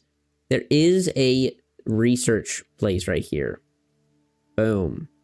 We have a lab. Lab also has spiders in it. It's also in the water. So it is a horrendous lab to try and loot. It is very difficult, and very easy to lose members to. I recommend avoiding it early game until you can actually fight the spiders, because luring them out in the water does not really work. Now, if you're not a mad lad and you don't want to start your game in Mongrel, and you're like, okay, well, if I don't want to start my game in Mongrel, how would I ever get to this place? Well, a much safer route that you can typically run, especially if you're a human, is through Ocarin's Pride right here in the middle of the map, and going up this tower to where the world's end is, which is a tech hunter city. And from here, you can just, take the inverse of the path to the tech hunter city. But we're going to just take our path up here to the world's end and go trade with them. Is this Wanderer start? Yeah, we started as Wanderer start. I wanted to do like no mods Wanderer start just for A, getting me back into the game because I haven't played in a little while, and then B, so that I can just explain things at a very, very baseline level. Yo, what's going on? What's up, Hollander? How you? Not much is going on. We have the Mongrel crew going, is what's going on right now. We're probably not going to return to that base for a long while, because we're probably going to go adventure out to... Which one is Raptor Island? One of these islands is Raptor Island. Is it this one? Where's Raptor Island at?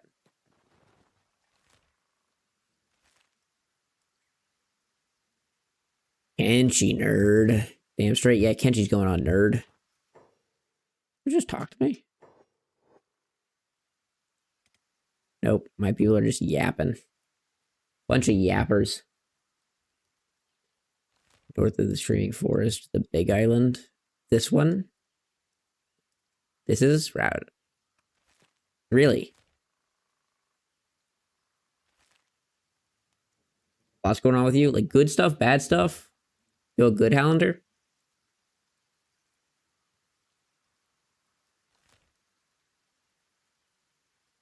Oh, this is the Screaming Forest, isn't it? It's here. This is it. Okay, that makes sense. Right, Kirk? Okay. Yeah, no, you're right. This is the Screaming Forest. This is the red place. Which actually... Oh, crap. Gosh dang it, I wasn't paying attention. Oh, Lord, we're at cannibals.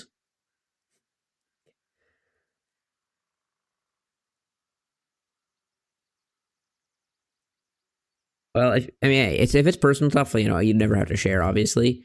You never have to share anything with me if you don't want to. But I just hope you're okay. Let's take damage control real quick. I think these 4 are fine. These 4 look fine. Looks like Slowline and Burnt are the ones that are going to be having a problem. Yay. Ay. So let's get these 4 out of here. Let's have everyone try and run over here, but everyone just run at max speed. Run! The cannibals are here, run! We have been intercepted by a herd of scrawny little men that want to eat us alive.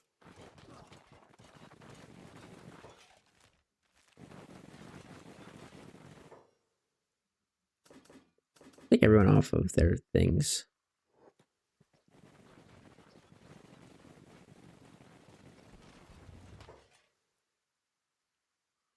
Are the guards good? Yeah, guards, I get it, like... yeah, I'm just an adventurer, I don't want any trouble.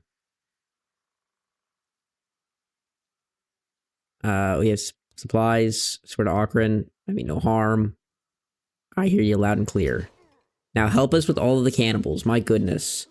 The dude's like trying to interrogate me, and I'm like, brother, I'm just trying to live right now. It's not that deep. I swear it's not that deep, my man. How's everyone doing? We're doing pretty good so far. This is our first big brawl.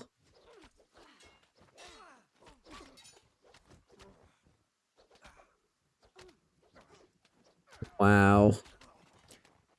The guards kind of helped us doogie dock the little boys, but we did it. Look at Crumble John, dude. He's going to return to his prime. He's going to be powerful. All right. Now that everyone's healed, let's run to the city real quick. Yay. Slow line is like really messed up with his right leg. So let's just chill in the city. Let's get some healing. There's a bar here, isn't there? I guess there's a food place that has beds. Which, you know, it's better than nothing. How much these beds cost? $100, honestly, is not bad at all. Let's come in here and we can sell to them, and we can also buy. So, we can also talk about this. When selling things, there's the price markup. So these sell for, 100% of their regular value. These sell for actually, these people buy them for over their regular value. They sell them at 112%. They actually buy a lot of this stuff, but this is at 80%. So they don't buy this for as much as its average sell price, but they buy this stuff for more. So you can like learn the certain vendors. It's not a big deal.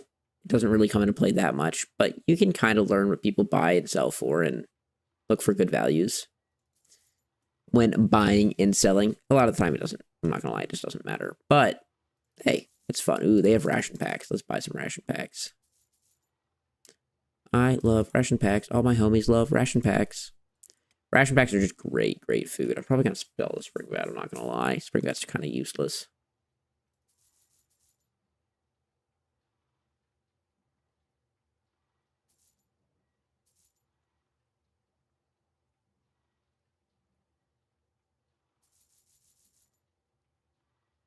Why does it sell? Okay, but just lying to me about the sell price there. But whatever. They'll love to see Beep. Dude, look at Beep. This is the fastest cyber beep I've ever done. We actually just instantly ripped all of his limbs off. What a cute boy. Popping his limbs off was rather fun. All right, now let's go upstairs and take a nap. You can come take a nap. You can take a nap. You can take a nap. Now we can talk about how robotic limbs and robotic people recover. So there is a thing called a skeleton bed that skeletons can lay in and recover in. But as you can see, Burnt here is at 199 in the head and will slowly recover. He is at the maximum that he can recover. It will go back up to 200, but slowly. So when skeletons get injured, they can heal a portion of their health just instantly using skeleton repair kit or the authentic like skeleton supplies, the cheaper version. And then they have to slowly regenerate this health. And if you hover over it, it says that he has 6 points of wear damage. That means that if his maximum is 200, his new maximum is now 194. The only way to increase this is to sleep in a skeleton repair bed. There is one in Burns Tower that I could have pointed out, but I forgot. So, yes, just know you need skeleton repair beds. They are very hard to craft. Like, you're not going to craft them realistically in the early game. You're going to have to go out of your way to find people that sell them or offer them. Now, in Mongrel, the city that we, have spent all of our time in, the place that we robbed the skeletons in the like little vendor workshop that I talked about, they always have skeleton repair beds. The thing with skeleton repair beds that's very annoying is that they're expensive.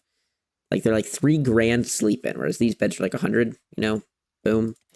Although you need to use them much less frequently on like the typical side of playing the game. So there is, a little bit of give and take. Let's take our little ragtag team and continue back up, go into World's End. World's End is one of the few tech hunter cities. Tech hunter cities are typically really nice. There's an exception, but tech hunter cities usually really nice, and they're not like they're inclusive to everyone. You can just go there and be chill. They don't really care.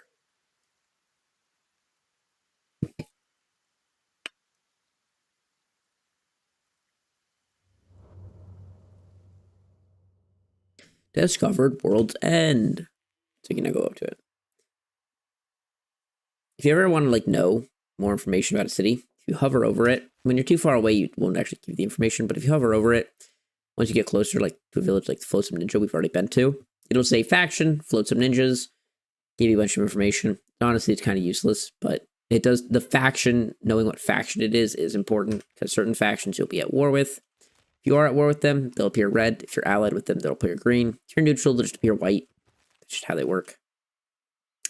There we are. We made it to World's End, which, as you can see, you could have just reversed this path and made it out to Burn that way. Or obviously we traveled to the north through Mongrel, yada yada. Then now we are in the northern part of the map. We'll probably go to the Red Sands, and we'll probably go to Raptor Island, and we'll explain why, and we'll show these areas off, because they're great areas to go in the beginning of the game. Alrighty, why is World's End great? Well, World's End's great because, I mean, look at this. Look how many bars they have. Think how much alcohol you could drink. You can just actually bar hop within like a 2-second walk to each bar. It'd be like a great little place to hit up with your friends. Besides that,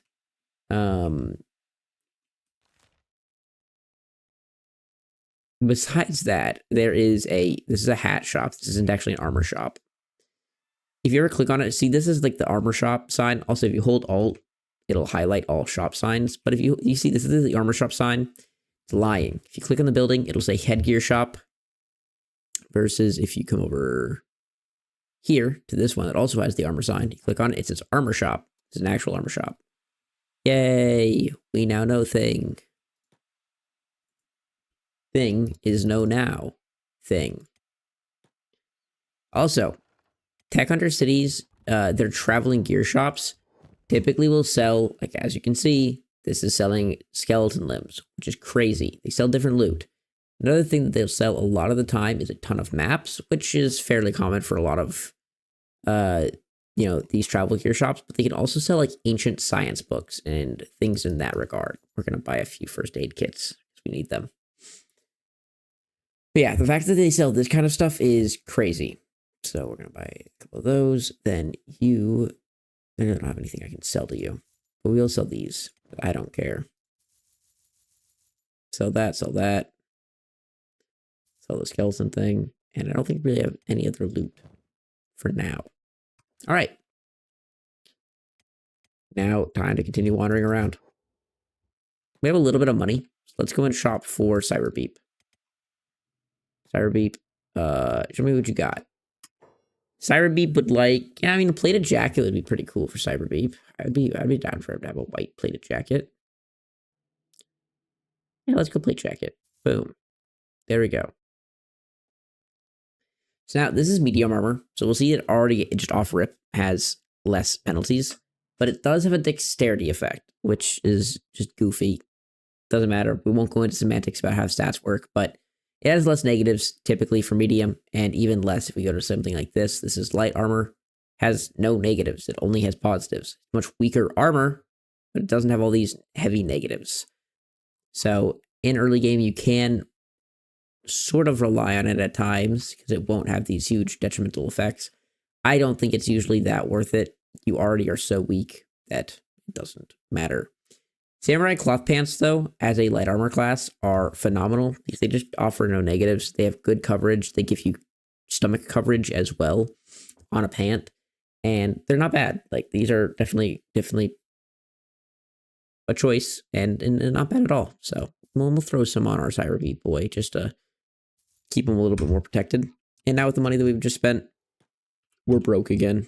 So if you come over here to the east, we're going to be in the United Cities territory. We have complete full through access right here.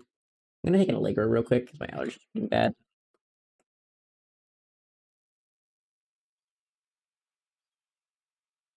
I can't breathe. Also, it's 4:30, which means it's time to feed cats.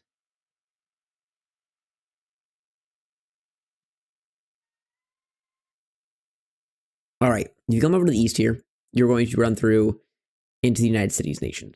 Right here, this whole area is still Holy Nation. So this is going to be United Cities. Here is Bass, which is going to be like a Holy Nation and United Cities battleground. This is a really fun area. No matter which side you side with, Holy Nation or United Cities, tons of fun fights can be had here. Huge battles. Very, very fun area to like spend a campaign playthrough around it here. This little strip here has some fun enemies.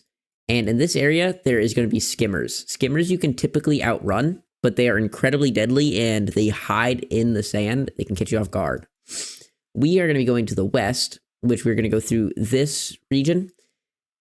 A pretty bad region. It's pretty boring. There's not a lot here, but there's an abandoned workshop, which we can get some really good loot for. And then there's Raptor Island, where you can fight raptors. Raptors are really great. Yeah, this is also Tengu Mountain. Tengu's Vault is at the bottom tip of it. And you'll find Tengu's Vault where he holds all of his prisoners. Which really not that many. I thought there'd be a lot more there, but yeah, the red sands are pretty cool looking. They're not wrong, but they're just boring. But there's really good loot here, and it's super easy to get through because you can take a route from World's End through the swamp into the red sands and really only encounter the skeleton spiders, which are super easy to avoid.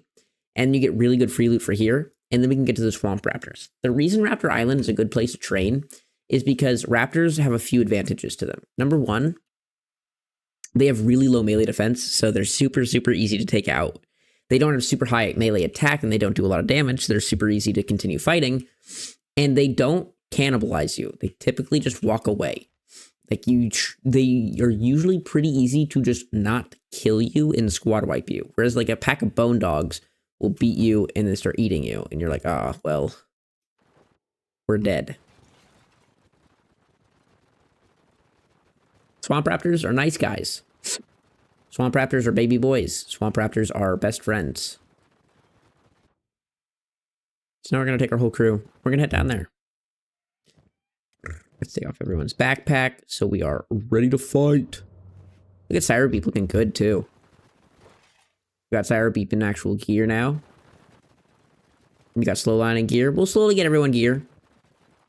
Gear acquisition, I would just say, is just a very slow thing. It's not super important. Your characters, no matter if you give them the best gear in the game, early game, they're still just really weak. So I wouldn't care too much about like getting like really insane gear on your characters in the early game. I think the more important thing, I mean, obviously like Slowline has like really good gear, but you can see even with like this much better gear, doesn't really matter. He's still really weak. The biggest thing that like having heavy armor on them early game does is make it so that it's much easier for them to not lose limbs and not to go out into like a bleed out death state, because they just won't take like a big brunt of damage that's going to bring them to the -40s, -50s. But it's not all that important. Slowly, as you get stronger and stronger, you'll fight stronger and stronger enemies, and then you can just steal the gear off of them. And, you know, because they'll have a little bit of good, you know, like maybe a good helmet on, or maybe a good pair of boots. And slowly but surely, you'll get good sets for everyone you have. And if you build a base, eventually you'll get to the point where you just have, you know, the ability to produce and create anything you actually need. Another thing we'll talk about is acid rain and like weather elements. You can run into weather elements, which are going to, you know, you're going to need acid resistance for, which will show up on your gear, obviously with burn. Oh, and okay, we'll go over the whole compass. Weather elements like acid rain and fire, which is like an exclusive to Venge, and dust clouds, the poison gas, they can be run-enders very easily. Now, Beep, as a hiver, is immune to acid, but not immune to fire. And Burnt, as a skeleton, is immune to acid and immune to fire. Weather elements are not something you're going to have to worry about. Also, he's obviously immune to gas. He doesn't breathe. He's a skeleton. So skeletons do not have to worry about other elements at all. Then, if you look at certain item pieces, like the armored hood, for example, it has a 25% defense against all of them. 25% against acid, 25% against dust storms, 25% against burning. Dust storms really doesn't mean anything, because dust storms are kind of meaningless. And it doesn't have it against gas, but gas also is kind of meaningless, but do be worried about it if you run into it. But you see his armor doesn't have any. Shirts can offer it, chest pieces can offer it, like this plate jacket has a 40% acid resistance, and helmets can have it, like this is a 40% acid resistance. If you really want to like run it low, 80% acid resistance should be enough for like all of your characters. If you just wanted to, like, if you have plate jackets and helmets for all of them, but it's up to you. I like getting 100%, which there's a few sets you can go through with doing that, and there's really cool sets, but we'll get there when we get there. For now, we don't really have the access to it. There's that ruin that runs along the north coast of Fishing and Leviathan Coast. It's guaranteed like 3 specialist undershirts, black and chainmail, and leather. Makes a good go-to. Which one is it? It's on the coast north of Fishing. Is it like here? This one right? I know there's one like off the coast here. Is that the one you're talking about? Because there's also the submerged one here. We can go there and we can also, you know, explore that one. Out into the water a little bit. This one right here. Okay, yeah, we'll go up here then and we'll also explore the Leviathan Coast. All right, we'll talk about this real quick because this is very deadly. This region itself does not have a lot of conflict in it. The region right here, the Shrieking Forest, has a lot of conflict in it. That is a bunch of shrieking cannibals. That is terrifying. Be very careful. These guys they can end your run. So it's like very safe region when you're in these red sands.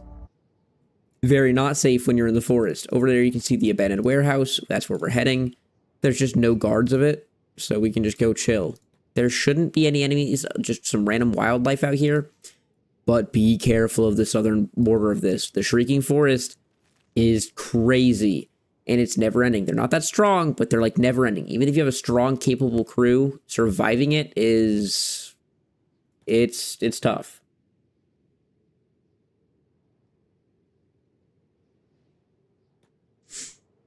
Yeah, so this warehouse right here, this ruin, is a post-ancient workshop. We've already been to one earlier in this playthrough, which is over here, off the coast of the Hive Villages. If you spawn up the hub, you just go to the left, and you will go to this post-ancient workshop. There's no enemies here. Typically, they're guarded by skeletons. This one right here, in the sands, also has no enemies in it. It's not guarded. So this is a great place to just get like early game loot. Like we saw that we needed some ancient science books, we needed some engineering research, we needed a few like different random things. We can get it all here. My nose is itchy. All right, let's have everyone start doing the thing. These typically have like really good loot. This one I think has loot. I don't entirely remember it, but I know that this one has like worse loot, but it does have engineering research. Engineering research is goated. It sells really well if you don't want to do a base, so it's always useful. And if you do want to build a base, well, obviously it's necessary. It's engineering research. Like you have to have it. So, boom. Super useful. Firebeam actually could pick this lock, so we're going to have him pick the lock, which might take forever, but it's fine. These bases are always going to be places that you're going to want to like explore throughout your playthroughs as like you kind of like learn all their locations. This one is just particularly safe and kind of weirdly safe. So here we got a guardless katana, which I mean I'll just throw on him. Sure, heck it. It's a good katana. This is another thing we'll talk about, like weapon types. You can see that this one's a model Mark III, and this one is katana number 1, which is a lot lower. But it's really not that much worse. It actually has higher blood loss and only a little bit less cutting damage. Guardians of Katana, the Ninja Blades just aren't that good. I mean, the katana has other advantages, but when you get them to like equal tier, there is just actually best weapons versus worst weapons.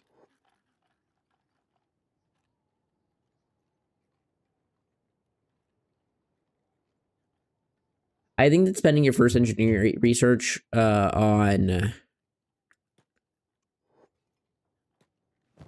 our heavy armor is probably best because you get plate beating, and that's just useful.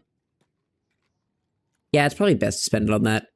I don't know all the things that actually require an engineering research, so I don't know the exact best thing, but it probably is heavy armor, usually. Base game base building is actually really fun, though. I do think.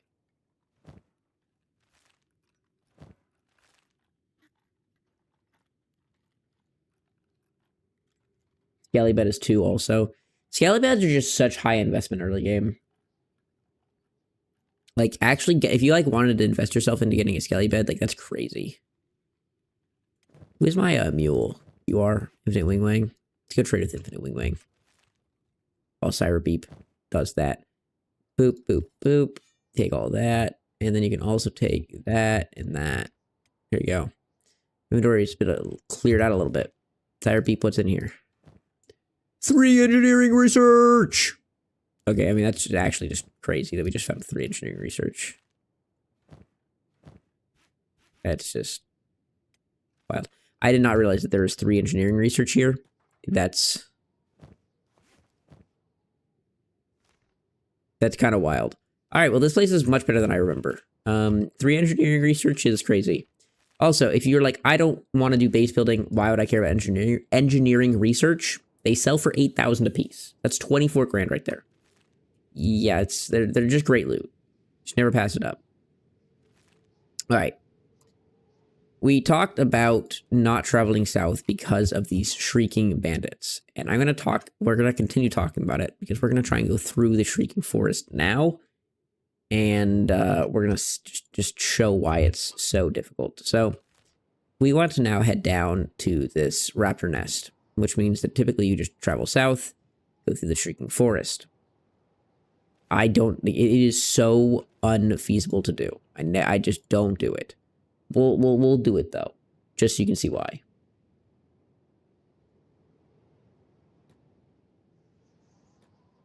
Yeah, that's a great example, or that's a great point, Kirk. It weighs 0, engineering research weighs 0, and sells for what it buys for. So it's just like, there's no reason to care about it. You're not like losing money if you sell it and then buy it. It's not, you can do it. You can keep it. Obviously it's used for a lot of research. Engineering research is just an incredible item. All right. The Shrieking Forest is really short, but we've already been spotted. No, we have not. They're just screaming. As you can see, there is a ton of these guys. They are like ants. They are everywhere. This place is terrifying. Getting through it, very difficult.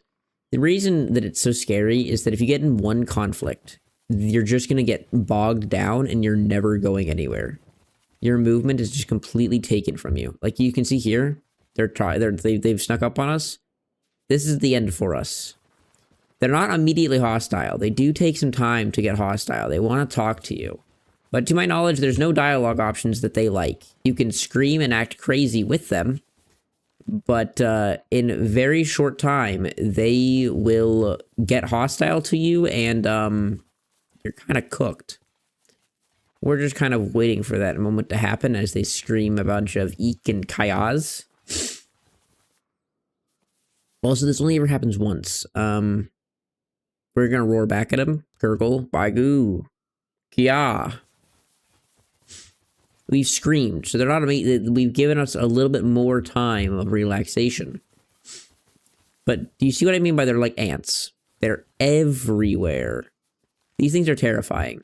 Now, if you do want to survive them, if you can the same type of screams as they go away. Really? So apparently, if you scream the same type of scream as them, they go away. Once they're aggroed, though, they're aggroed, and you're gonna have to deal with that. All right. We've made it to the water. Which means we've survived the Shrieking Forest. Don't fight them. They might have an interesting way of life, but it's their way of life.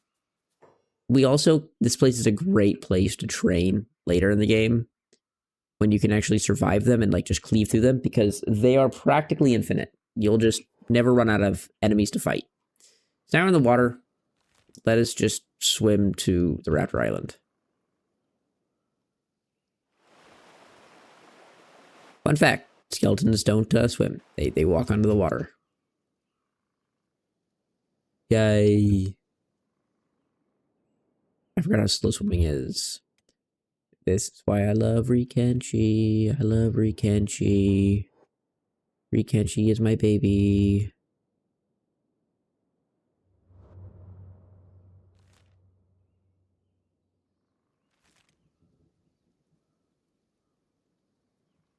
Sometimes swimming is so painfully slow in this game, and you can't speed it up. This isn't on me. They did 40 times speed Kenshi. Oh yeah, baby. Man, it's dark out here. What the hell? Where are my boys even going? Guess they are going out there. They are going. Look at them swim, man. That's... Crumple John looks wrong. When he swims, he just looks wrong. Surely he meant you to be able to drown. Maybe he wanted you to be able to drown. I have no clue. I feel like swimming doesn't really make sense in this game. It feels more like a border than anything. But, like, it's not a border. Like, you can swim to, like, these islands. Yeah. I wish you could, like, make boats. Burnt just under the water.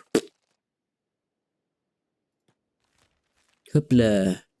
Alright, so now we discovered Raptor Island. Let's turn off Kenshi's crazy game speed. Okay, now we're back to regular game speed. We are at Raptor Island. Wow, isn't that crazy? Took 18 years. So raptors. These are adult raptors. We'll talk about this.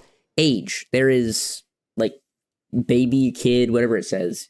There's young, then there's teen, then there's adult, and then there's elder. Elder are the strongest. They're just stat boosts. Doesn't matter that much, but adults are usually what you're going to run into.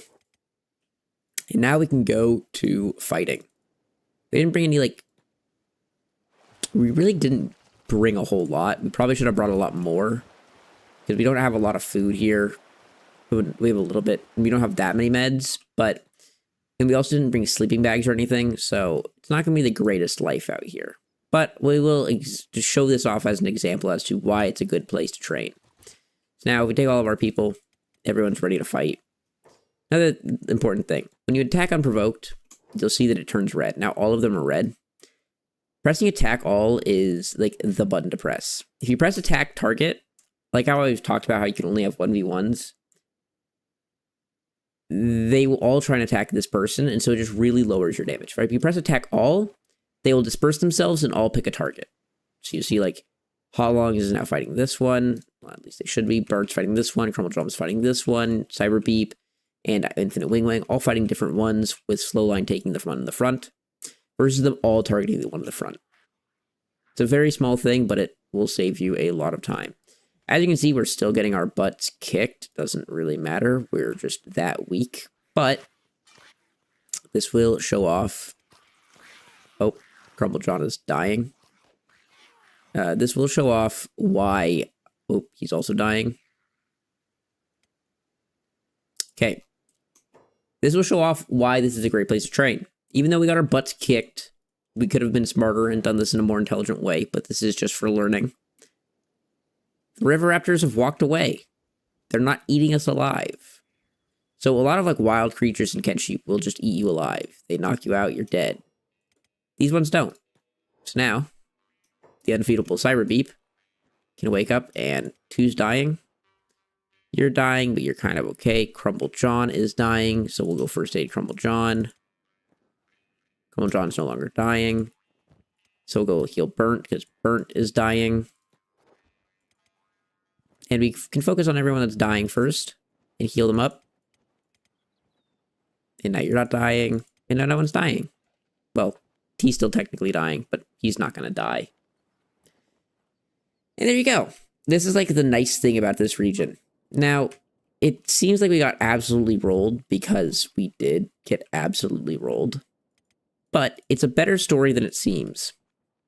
When you get rolled, like completely, like, by enemies like this, your toughness will go up a lot. And so our character's toughness will go up a lot. And toughness also reduces the amount of damage you take. So its damage resistance for, like, Slowline right now is 30% at 26 toughness. But if we go to Beep, it is...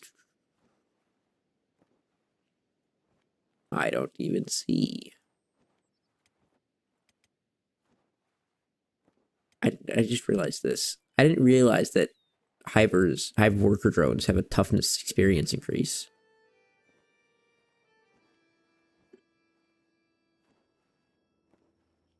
I never realized they had increased toughness gain. Classes can have, like, racial bonuses and minuses, but interesting. Like right here, if we go to like science, you can see he has a times 0.8 negative versus if we go to like athletics, he has a 1.2 times racial experience bonus. Fun. All right, now everyone's in recovery coma, and everyone's like actually like so messed up. But yeah, we can spend some time here and be little sad boys.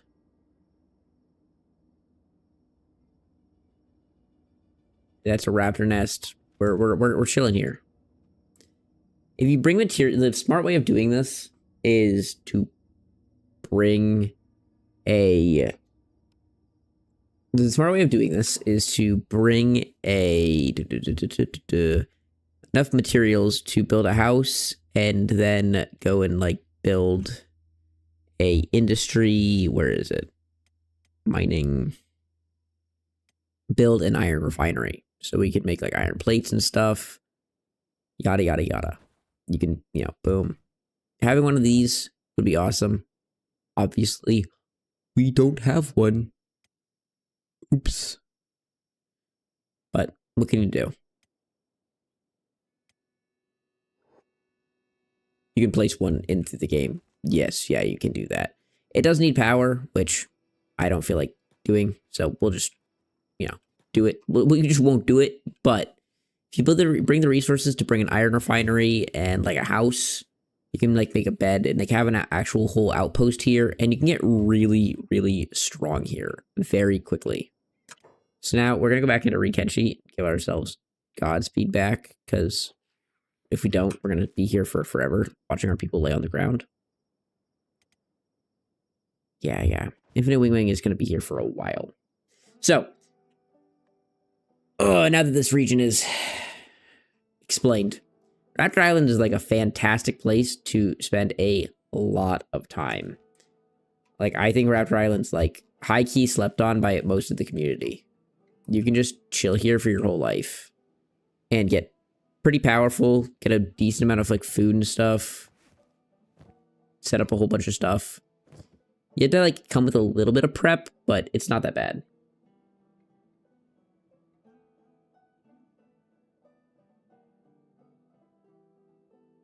Other than the raptors eating your food.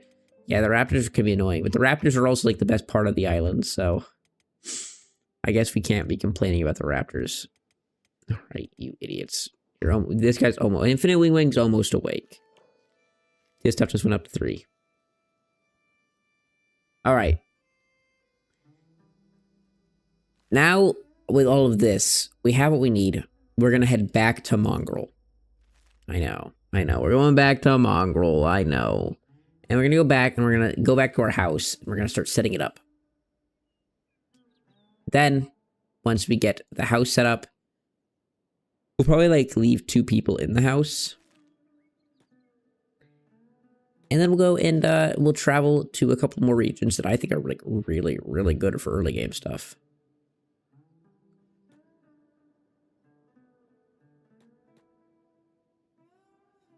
Mongrel mission inbound.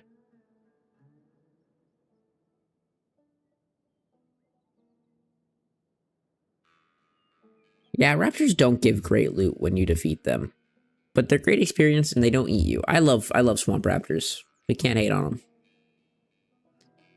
Bye, Raptor Island. Say goodbye. We'll never be back. Man, if there's a way to build bridges base game across islands like this, it'd be so much nicer. Because like once I leave Raptor Island, I'm never coming back, man. I'm never coming back. Yeah, that, like, since the raptors are basically infinite, you're not wrong. It is enough. Raptors are just amazing because they're... Raptor Island is so good because they're infinite. That's just kind of the thing. All right. So now we're back into the world of Kenshi. Ooh, hot lungs. It's a messed up leg. Gotcha. That's really messed up. You splinter injury. Yeah, no, she didn't really get much faster from that. That's fine. All right, let's make our way back to Mongrel.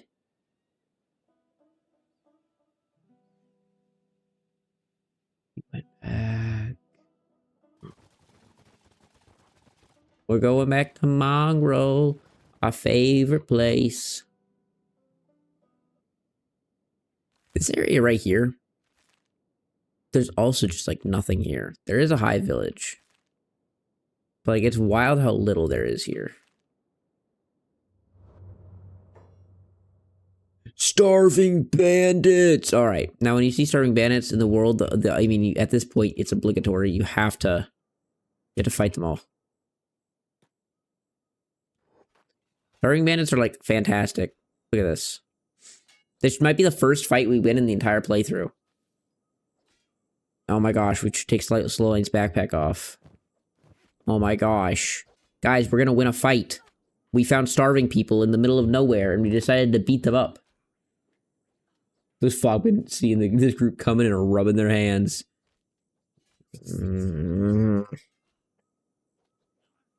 Wow, guys, look at us. Look how strong and capable our men are. I never doubted them for anything in anything, ever. Actually, just like straight up god warriors. Beep is kind of dogging this guy, I'm not gonna lie. Beep just kind of kicked that guy's butt. Crumble John is remembering his old glory days when he was a strong, strong man. Oh, hi, kitty.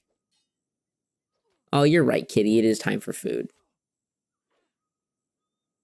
Alright, well, as everyone enjoys their spectacle of fighting and they heal each other, I'll be right back. I'm gonna go feed the kids. The kitties. She said the kids. Hi, kitty. Hi.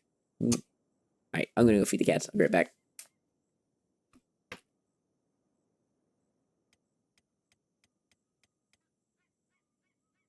Peep is the strongest.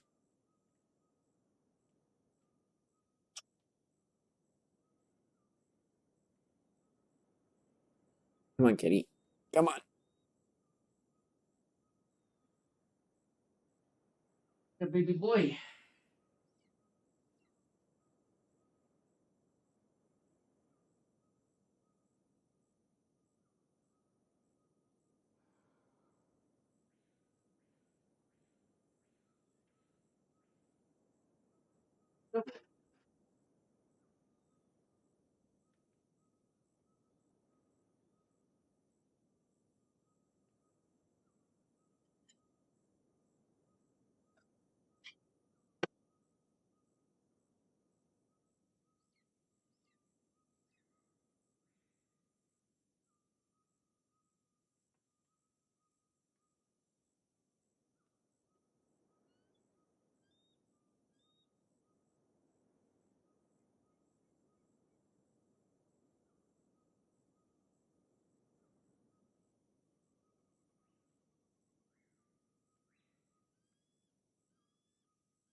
Sorry, I was feeding the cats, and then I want some chocolate milk, so I got some chocolate milk. So we're back. We got chocolate milk, and we got the cats fed. Enjoy our life now.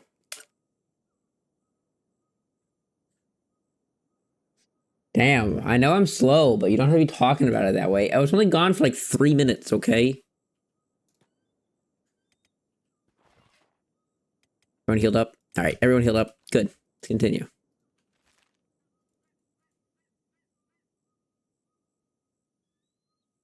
Cats all are in the kitchen right now. That is true. Chalky Milk W. 3 minutes is a long time. Hey, tell my wife that. Alright, we're done. We're done. We're done. We're fucking done. We're done. This high village, I'm not gonna lie, I didn't know this was base game. Now, my toughness stat was high enough that I was able to recover.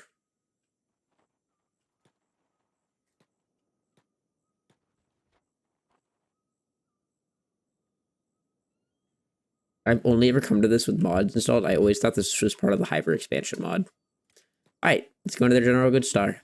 The general goods store. Hello, senor. You got a lot of drifter pants. Alright, let's buy Cyberbeep a leather vest. You only have shoddy grade. Let's not buy Cyberbeep a leather vest, because yikes. No, they have like random terrible things here. Want that and that and that. Nice. Alright. Let's leave the city. Not a great city. What are they fighting out here? We're fighting cannibals out here. Cannibals are scary. You gotta be careful with cannibals. We don't wanna overextend against them.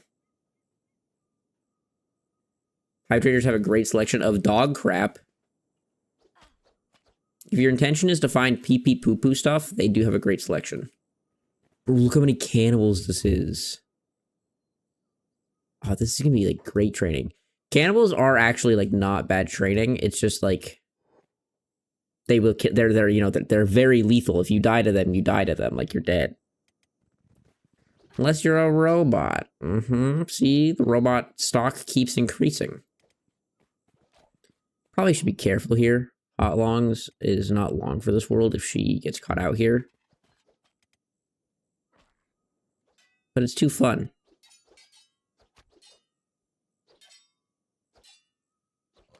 Hivers don't randomly have really good shit, though. Yeah, Hivers just have a bunch of dog shit, I'm not gonna lie. They do have, like, a wide selection of dog shit. Oh no, Cyberbeep! They're gonna pick up Cyberbeep and kill him. Let's have Crumble John start running back to the, place. Let's have Burnt go and pick up Cyberbeep. The robots can stick together, and then let's have these three run away. Infinite Wing Wing, I didn't realize I had your backpack on still, buddy. I'm sorry. I'm kind of throwing your match for you. Once the Hivers start helping, we'll be fine. We just need the Hivers to help. Hivers, you losers, help us.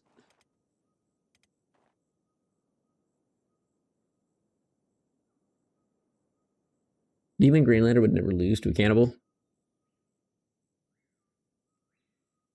I don't know. I feel like human Greenlanders are just like baseline humans. I think it'd be very understandable to lose to a cannibal. It's a baseline human. They might be like scrawny and weak, but they're still, I mean, they still have a weapon. Imagine you're at the corner and one of these guys is standing there. The jump scare alone, man.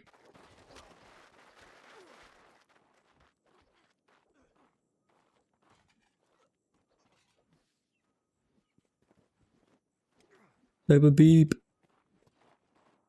What am I even doing? And look at this. This is a great defensive force. Good job.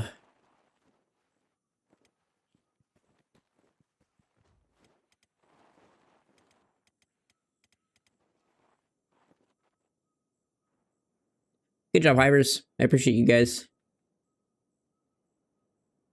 Does the general goods store have a bed? I don't think it does. It might have a sleeping bag, but I don't think I want to use a sleeping bag. I don't want to. Alright, yeah, you don't even have anything. You suck. You have a robotic shop, which I know there's sleeping bags in here. And aren't they expensive? You want $200 for this sleeping bag? Fine. You can sleep in it, and you can sleep in it. Ugh. So gross. So gross, man.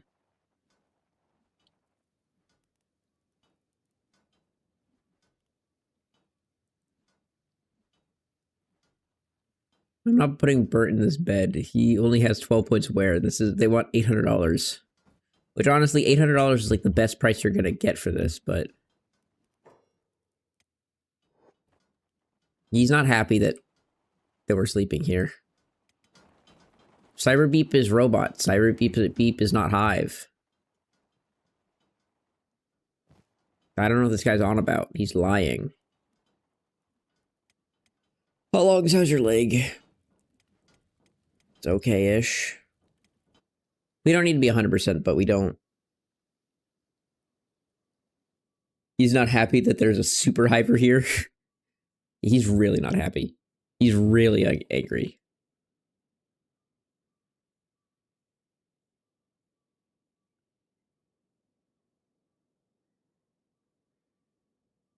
Dude, he should have beep out front advertising.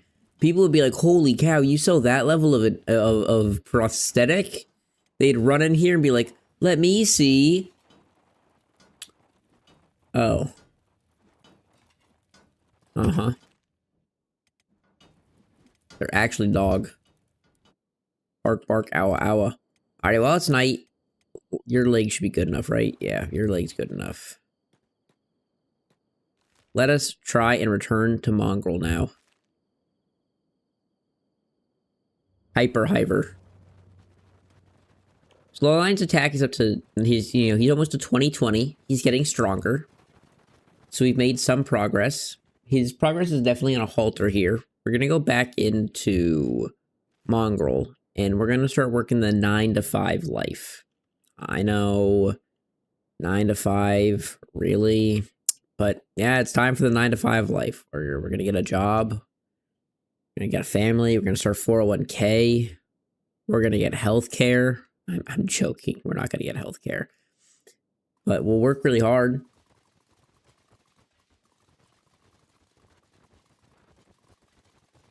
Peak fantasy. Hey. For some people, a job is a fantasy. Dude, the new store I work at is so boring. Oh, crap. We'll just see if they can run to Mongrel. I don't know how confident I am that they will get to Mongrel. But we'll just hope that everyone can run to Mongrel. Run, my children! So, Infinite Wing Wing, Crumble John, Cyber Beep, and Hot Lungs look good.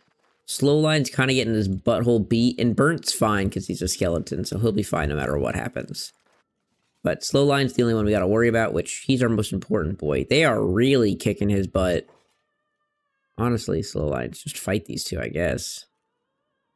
Maybe it's your best shot. You're getting your butt kicked. Slowline, no. Slowline, hit back. Slowline! Yeah, okay, Slowline's getting cooked on, but...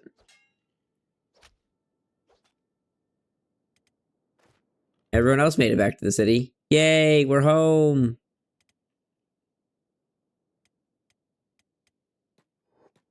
Okay, maybe these guys should all come out here and go and help Slowline.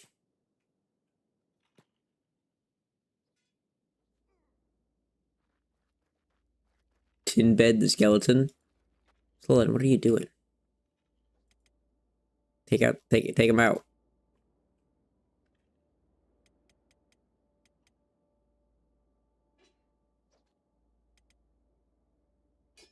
Slowline's, he's doing it.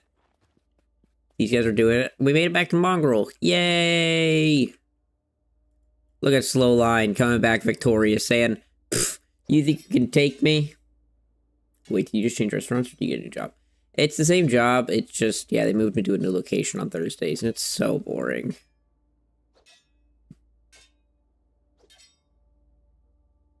I don't know, it was ghetto as hell. But everything with my job is ghetto as hell.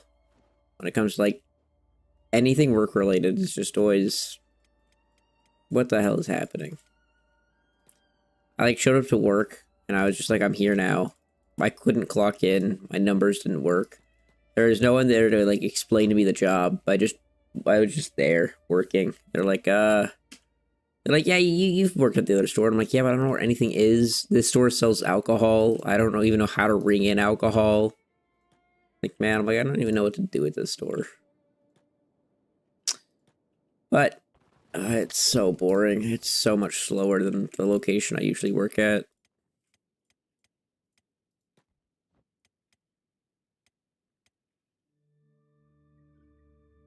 Alright, well, we got 2 beds. We can get Crumble John. Now, on to working. Crumble John, here you go in the research department. You can have this and all those. Beautiful. So, Crumble John, my mad scientist that you are, let us research plate armor crafting. Yes, please. Please research that. Thank you, my friend. Yeah, I'll see that how the customers are. We have a lot of regulars at, like, every store.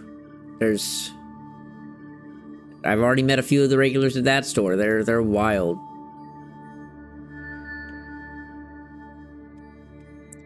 It'll never, like, cease to amaze me how often you run into people that you don't know at, like, a store. Like I work at a restaurant.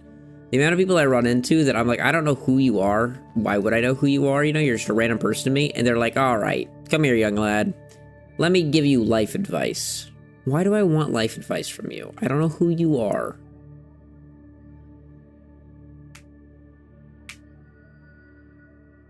Nice swimming stats? Thank you. Oh my gosh. They actually do have crazy swimming stats. I didn't even notice. Oh my gosh. They have crazy swimming stats. Okay. Fair enough. Swimming also, like, is just a meaningless stat. It doesn't actually do anything. Like, yes, it does do something. But, like, it's meaningless.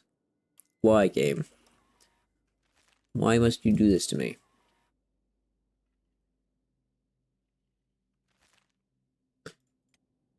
Can I set this as a job? I don't think I can.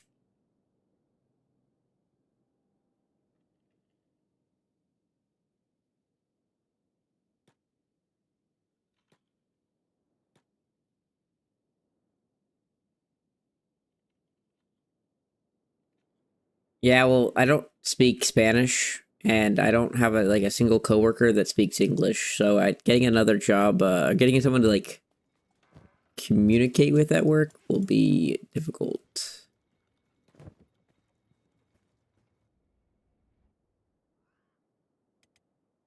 Very difficult.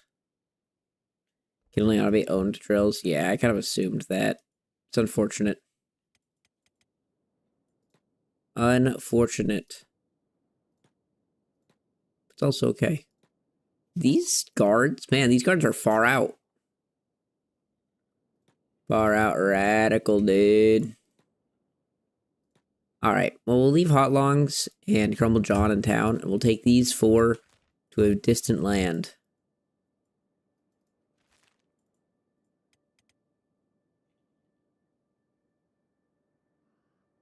Yeah, it's kind of awkward at work, but it is what it is. My Spanish is getting better, but it's like my Spanish is getting better in like the fact of like I can communicate more as to like a need at work rather than actually have a intellectual conversation that is meaningful or even just like borderline stupid and funny.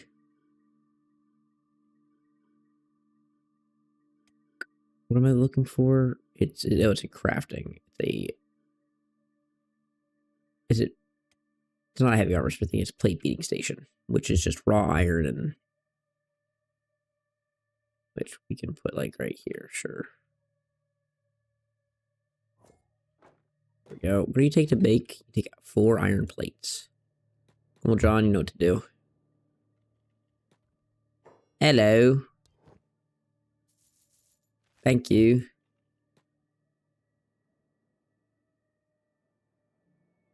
Alright. How long's up, which means you can help him build this. And that can be your job. Speaking of which, go ahead and loot more of this.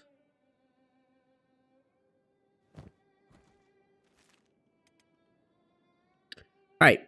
Well, Hot Longs is gonna make us money eventually. But for now, she's just gonna sit there and beat plates. It's gonna be your job. And you are now gonna be my slave of looting iron. Which there's no way I'm gonna actually do this for that long. Maybe more realistically, I should just have these guys come back I have an idea. We'll have these guys come back, and instead of going out, we'll automate a sort of system so we can just hang out instead of constantly switching back and forth.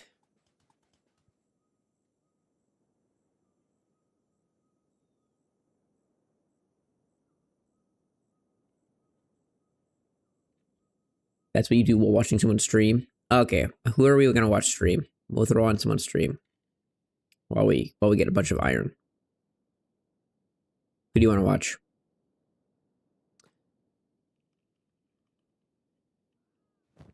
Got anyone? I'm waiting. Or we can play some skate.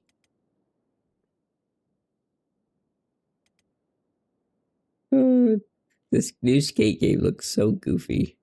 I mean, all skate games just look goofy, to be fair, but... He's hungry!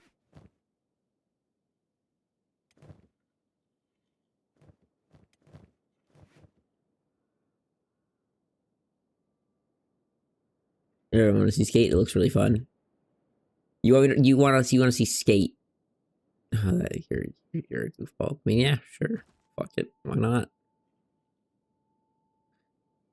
Why not? You know? Will Crumblejohn haul this? What are you doing? No.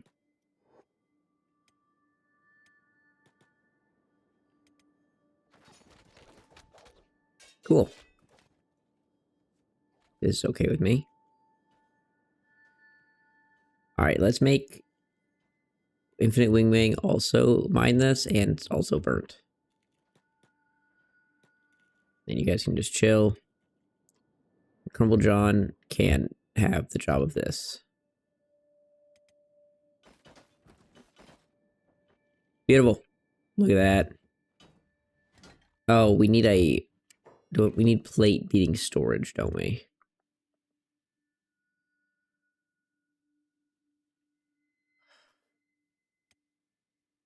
Yikes. We don't have... Does this make armor plates? What does this make? Okay, it is armor plates. Okay, yeah, no, we do have storage for it. So now we can go into storage and go armor plates, which takes 1 iron plate. Wow. What a good system.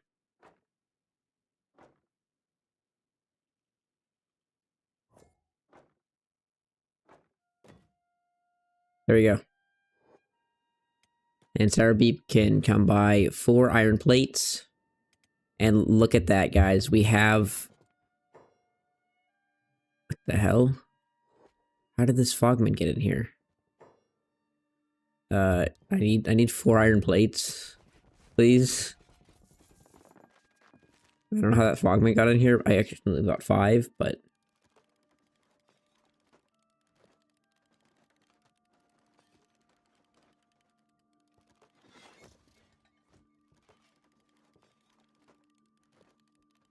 Ooh, yeah, you're true. What if one person can actually run it and grab the iron every once in a while? I kind of just have these guys standing here for, like, basic combat training, but... Is Crumblejohn gonna auto-do it? He should, right? Theoretically. Burnt is doing it. Wow. And Hot Lungs just does this. Wow. What a... See, this is when, like, automation in Kenshi legitimately is really satisfying. Like, we are actually getting this sense of automation. And now we can just do this and just let the game run while we just slowly get stuff.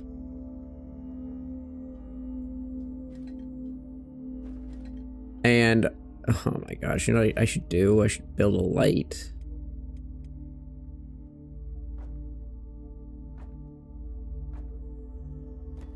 Because I can't help myself.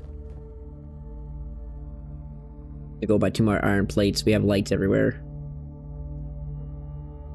We're so taxing to the power grid for literally no reason. Aha! But that should work without having the debuff. So if you work in the dark, You get a huge debuff to, like right now her armor smithing, you can see minus 56% for working in the dark. Sucks to suck. 6, 7. These guys are also now all in combat, so let's see how they're doing. I can't see them because they're hiding under this thing. They kind of got smoked. Are the guards not coming out? Where are the guards? Okay, yeah, the guards aren't coming out. That's an issue. Infinite Wing is being carried away because I wasn't paying attention. Guards, you want to help? Hey, guards. Hey, guards. Guards, I don't know if you noticed. Thank you. So, yeah, Infinite Wing might be having this thing called a quad limb removal. It's not recommended for everyone. It can be rather damaging. But having 4 limbs removed means that, or they're going to stand here with him.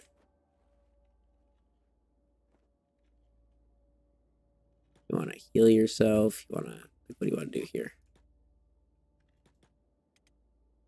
Alright. Infinite Wing's been captured. And we're not getting him back. Guards, help, please.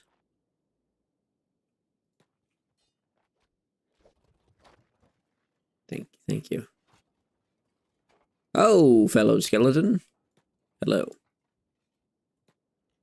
Alright. Let's go home. I'm sure Infinite Wing's fine, right? Oh yeah, he's fine. Alright.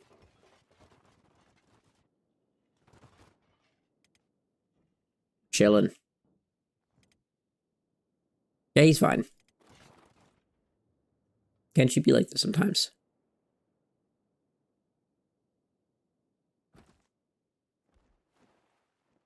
They saw our mining efficiency and they went, we must stop it. They'll create a mining company the whole world envies. So, you know, they jumped in front of us, but...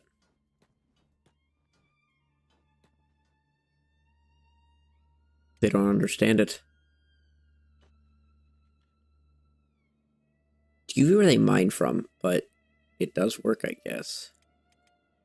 So they're just going to carry Infinite Wing here, because technically I think that tribe or something was wiped out, so it's going to be goofy, which is fine. But we'll go get them back.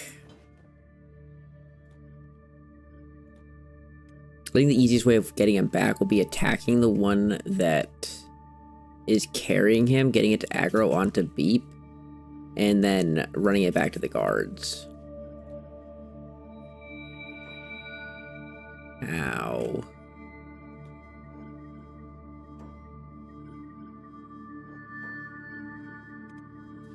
Full fog pulls is like a full fridge.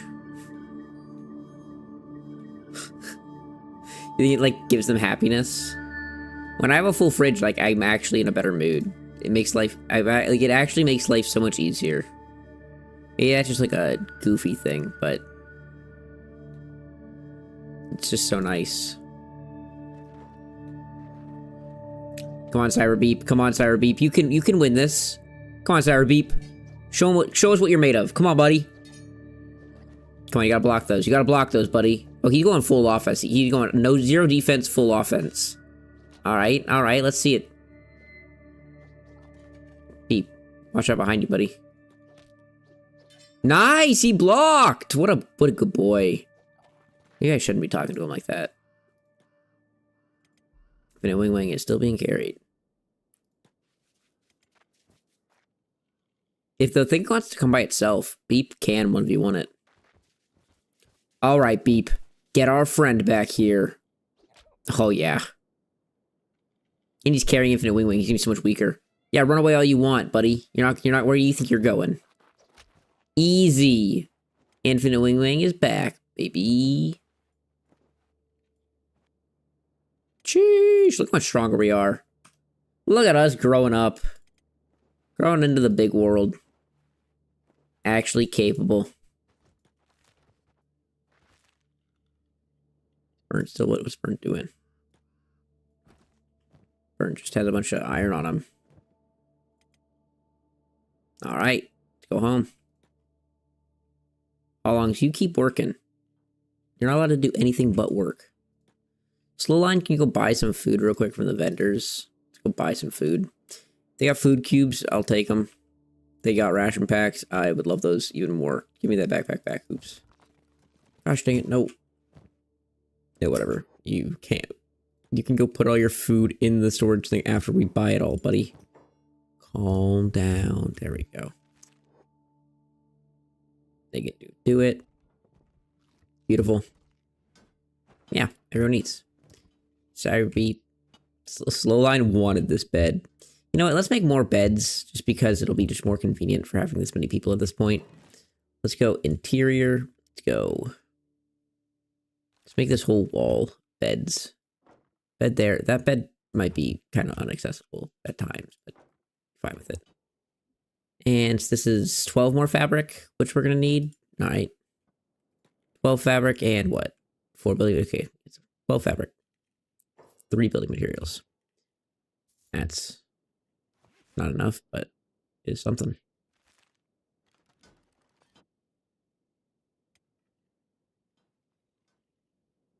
Got a general store. Maybe he'll have some cloth here.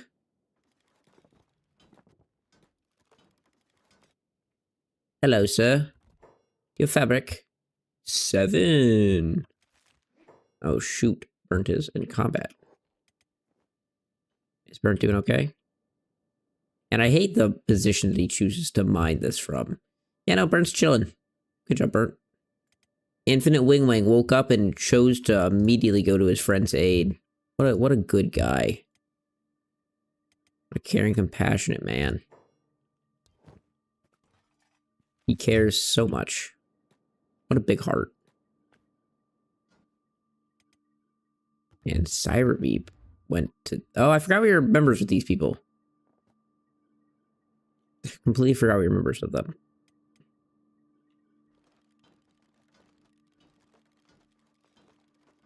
Alright, well there's a third bed.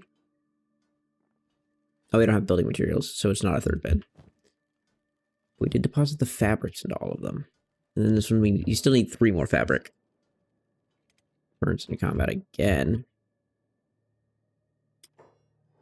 Burnt, I don't really mind leaving out here. This is like the broken thing of skeletons. Is that, well, they don't, like, they won't get picked up by fogmen. They won't get taken to be eaten. How much do you want for your skeleton repair bed? Because we could talk about skeleton repair beds. 3K, you know, we'll spend it. We'll spend it just so we can talk about it. Skeleton repair beds, you know, obviously they will fix this. I can lay in this. Boom. We pay $3,000, which is very expensive. They heal very quickly for skeletons. Like, this is 1-time speed. If you go to 5 times, you'll see, like, they're going to heal up pretty much instantly. You're also going to see that this, like, wear damage that they have, I could technically get out of it, and he's now going to go back to 100% HP. But it gets rid of the wear damage, which is amazing. Great, great, great, great. Let's go buy some 2 building materials. Hello. Thank you. I guess we could have bought 3, but it doesn't actually change anything. Where's Slowline at? Doing his weird thing. All right. Yeah, while I'm at it, I should also do this. That's another great thing. Yes, we'll talk about that real quick. When you buy the bed, you're not buying it for the person. If I get up and get back in it, you'll see it doesn't cost money. You're buying it for 24 hours. So if Beep runs in here, Beep can even, you know, then lay on this bed and heal themselves up. Because we bought it for 24 hours. This is our bed for 24 hours. That is how it works. So you can use all of the 24 hours for all of your characters if you have the, you know, time to do it. Just be careful. They will charge you the second that the second your 24 hours is up, they're charging you for another 24 hours.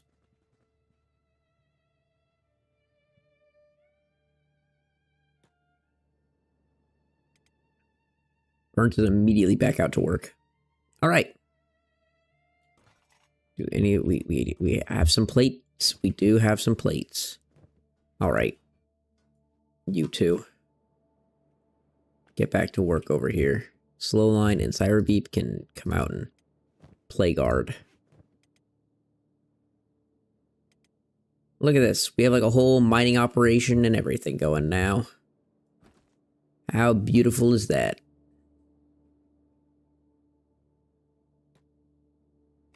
We'll turn these to a taunt on. Doesn't do a whole lot, but, you know, it does something. And now we're just back to chilling. Chilling, waiting for random things to run past. We're mining iron. We're getting stuff. We'll make money. It's a very, like, easy way to start the game. And also just get, a little bit of combat experience here and there. Like, we're up to 20s. It's nice. Randomly, we'll have these fogmen run in. If we ever see a prince, you know, it's a big payday. If not, we're just slowly getting better. And we'll get only more and more efficient as we do this more and more. Because we can take the backpacks off of everyone so that they're just better overall. But as you do this more and more, you'll get better and, you know, more and more efficient because your people just get stronger. So they won't have to take as many breaks after fighting just some simple fogmen. If you do pay a lot of attention, though, the warriors will actually mess you up. So if you see a band of warriors ever running up on you, you probably do need to actually run away. They can mess you up. How you doing? 20 in armor smithing already. And yeah, this is the life of Kenshi. Enjoy life.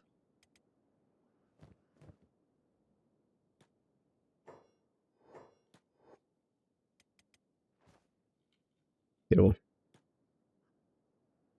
There's so many guards here, though. Mongrel does so well for itself. I'm always so happy with Mongrel. An impressive place. This is completely off topic. Kind of gross. I, like, downed, like, 2 bags of Cheetos yesterday, bro. My bowels are gonna be messed up today. I'm gonna be, like, messed up. So this to 5 times speed. So, this is a great way. Technically, you can learn and master all of the ability to do armor smithing. We can talk about this stat as well. Weaponsmith, armorsmith, and crossbowsmith are breakpoints. They're not, like, at 67 better than 68 and stuff like that, even though 6-7.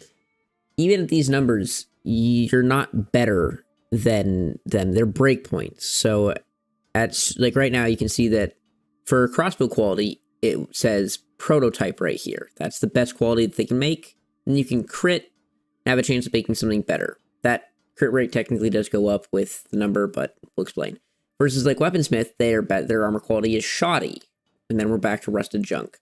So they're going to get better and better and better over time. It's going to be like 20, 40, 60, and 80 is like the threshold you care about.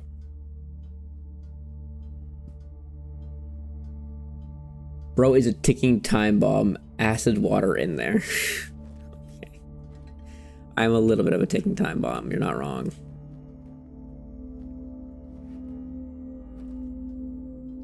Is this actually, like, efficient enough to keep her armor plate smithing at all times? Did you put it in a different chest? No, she did. She didn't put it in a different chest. I think we're slightly efficient enough to actually keep her smithing at all times, which is wild to me. What a crazy efficient farm this is for early game.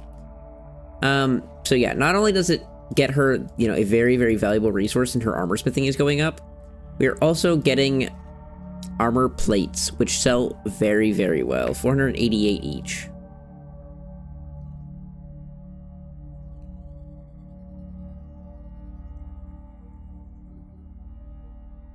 Yeah, you can't have 2 or 3 plate beaters. You can, you can definitely, increase the size as you get stronger and stronger.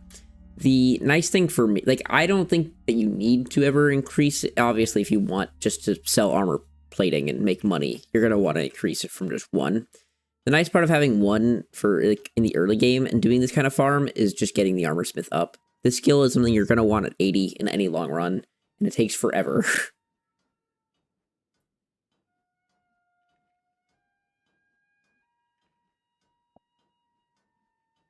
Yeah, getting your armor smith up, it just takes forever, and, like, this is a great early game farm for money that also is doing something you're going to want to do later in the game anyways. So, just a great, great way of starting. Also makes you a bunch of cash. speaking of which, we're gonna need to do blueprints. Kirk, you say, what blueprints do you sell? You said you sell a certain, like, hat, right? Do you know where the blueprints can be found? Oh, shoot. Gosh dang it. Alright, well, we're gonna talk about this. Right there, I clicked on this. The store isn't open because it's 5:37, so I technically attacked the door. So we have committed a crime. They think we're trying to attempt burglary. This will be something that I do this all the time. I don't know if you'll do it in your playthroughs, but very annoying. So now, if we go down to 1 speed, they're gonna attack Beep.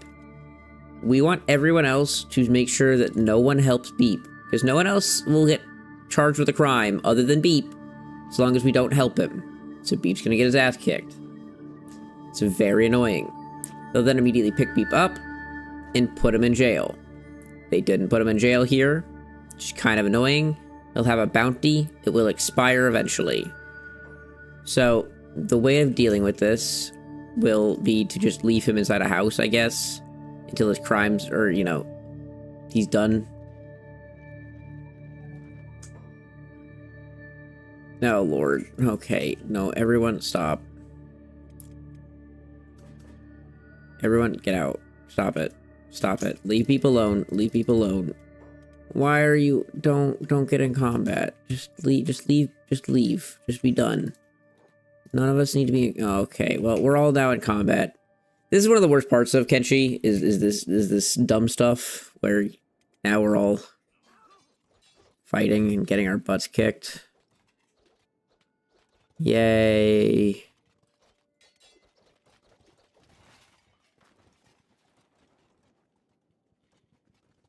You want iron hat or something? Best price for plates? Ah. Okay, so you're just trying to get something that just only takes... I'm assuming it takes, like, fabric as well, doesn't it?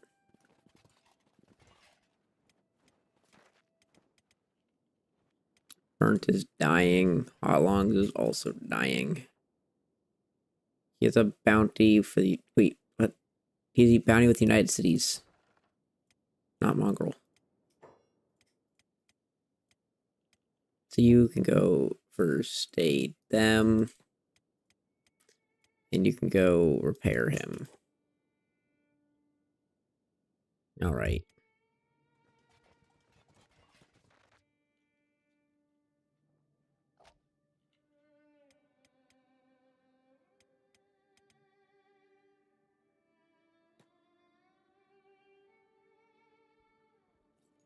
Alright. We're gonna load. I hate this kind of stuff.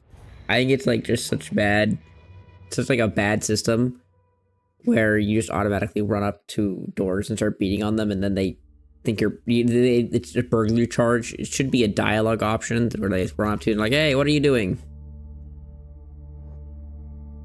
But it doesn't do that. It's fine. It's fine. We're fine.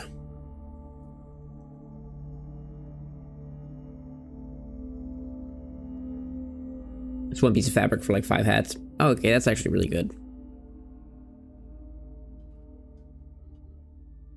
Right, well. So don't do that. Alright, now that it's morning, we'll run up to this door and we'll actually go talk to the vendor instead of having him beat us to death.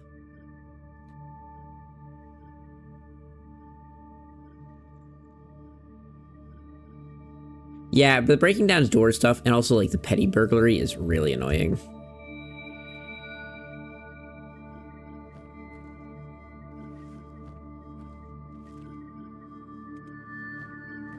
This game can definitely be a tilter. A tilter and a half. Hello, what blueprints do you sell, my mate? Armored, samurai cloth pants, no.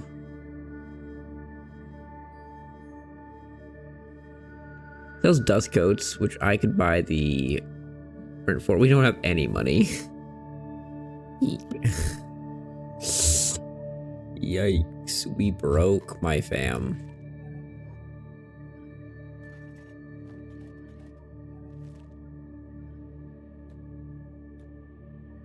Well, while we do this, hello. I put all of them back, did I? Sometimes your characters are really nice. You take something out and they immediately put it back and you don't even realize. There we go. All right. To get into actual smithing, advanced weapon smithing, we want, we just need to make the bench, don't we? We go crafting, heavy armor smithy. Is it the heavy armor smithy that we even need? We're gonna do the heavy armor smithy on the roof.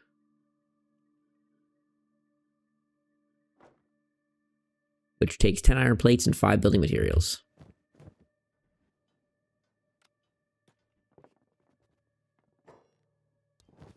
I need 10 iron plates and 5 building materials.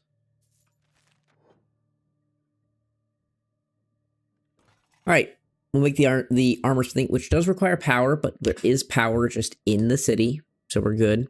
How you doing over here? Slow line is running back. Oh, you're building. You have engineers, your job. Go back. Go back out there and protect them. Make sure they're good. They don't really need protection, I don't think. I think they're kind of just chilling. But hey, never hurts. You can also just see, like, right, their combat's going up. They're going to get a little bit better at fighting over and over and over. And then just return to their jobs after healing. And it's like a pretty automated system of just getting some experience in the early game. I really like this basic baseline gameplay. Weird that we're fighting Holy Nation people. This guy actually has a bow. So you can see he has a spring bat, which sells for slightly better. And they have bolts, but it is what it is. Do with that information as you will. No fog princes. Sometimes you'll get like a lot of fog princes that just run upon you. Not right now. And this guy is, okay. That fog head is on backwards. No questions here. It's fine with me.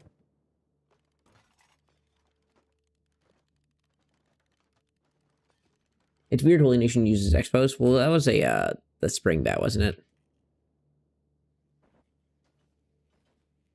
Do you think they'd have a problem because, like, their hatred of technology for spring bows? Because I feel like they wouldn't.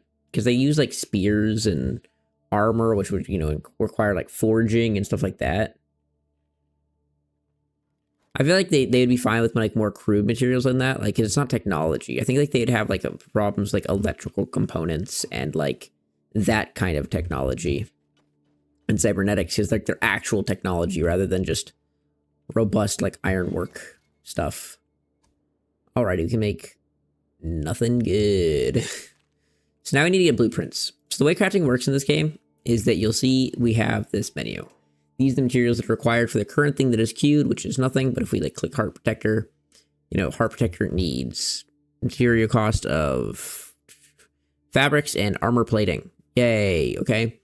And then you can see the queue. You can repeat the queue, which means they'll just infinitely be like make this item, or you can just make it so, like, if you want like this, they'll just make one of all of these and then be done. Or I could repeat the queue and they'll make one of all of them and then make one of all of them forever. The way that you get more crafting recipes is some is in the research table, and a lot of it is just due to blueprints.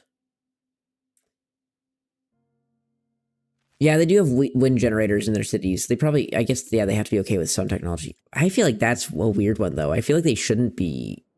That's actually a great point you bring up, Kirk. They probably shouldn't be okay with, like, any electricity. And I'm thinking about that. The Holy Nation shouldn't be okay with this, but they are. Those bastards. Because their workstation use it, I think. Yeah, I mean, there is, like, an actual practical reason to it, but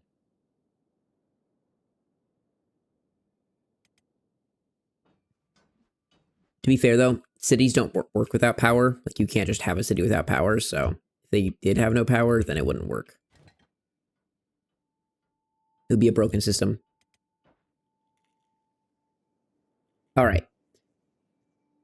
Now we have our plate beating station and everything up. We need to go get blueprints. So we're going to go on a long adventure here, I think. We're going to go all the way across. I would love to get to the desert city with with all the blueprints. I don't really want to go over there either. I don't want to go that far. I'm trying to think.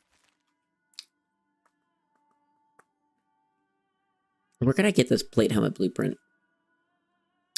Yeah, Black Scratch is a long, long way. Where could we go for this blueprint? Where could we go? I doubt these guys would sell it, but let's go see. I mean, they can sell some weird blueprints. Let's go see if they have one we want. No, no, no. Yes, sir. Yeah, no, you're not even selling any blueprints right now. Fair enough. Squin has it, and you think World's End has it? All right. I mean, we could run to Squin.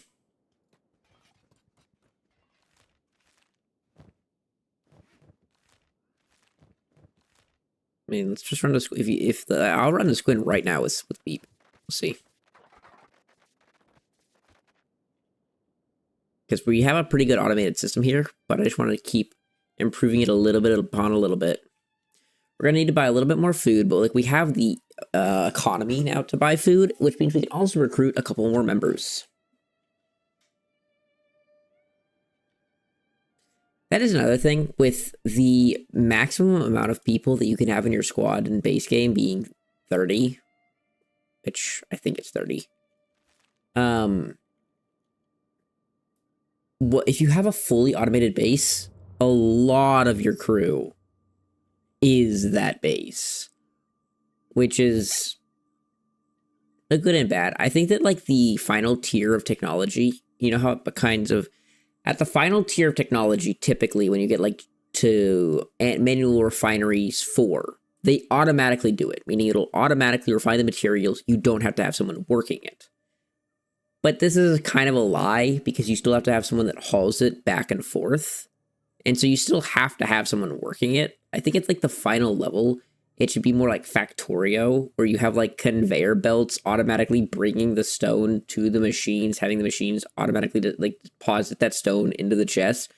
So you can actually have an automatic base that requires no people in it. I don't know. I would love something like that. That'd be my personal like. Oh man, that would be so beautiful if Kenshi had that. I would love it so much.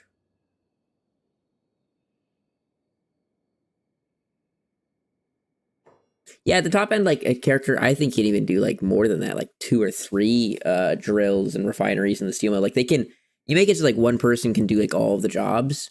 But the reason that like I'm bringing this up is that in base Kenshi, having like 30 player counts is max. If you have like a base that's like 5 people of yours just gone. Granted, like multi-man combat also kind of sucks to control. So it's not that much of a loss. That would be like totally poggers, bro. Thank you, Emmett. I'm glad that we can agree that that'd be like totally poggers, bro. Do we want to get another Shek warrior to die with us?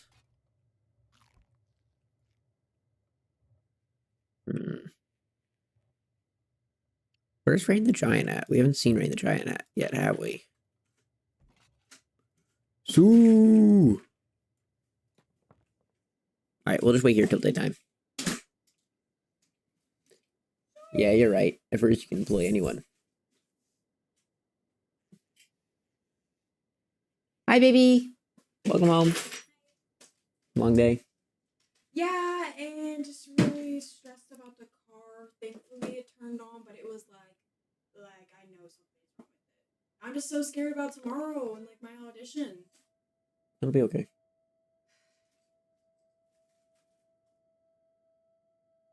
I read 150 pages of my new book. Nice. Is it the 3rd one or a new book? This is a new book, but I realized I do want to read the 3rd book, so I'm probably going to go to the library this week get it, yeah. Nice. All right, man, time passes so slowly. It's only 3 already. Come on, man. Come on. How many plates do we have now? Yeah, we sold all of them. So I don't even know anymore. Unfortunate. How's that reap doing?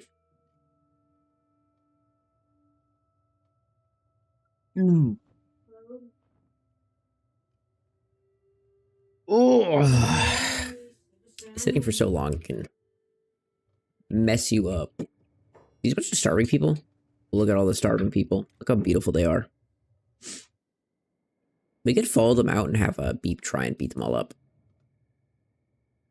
Gotta go. Have fun. I'll see you later, Kurt. Have a great day.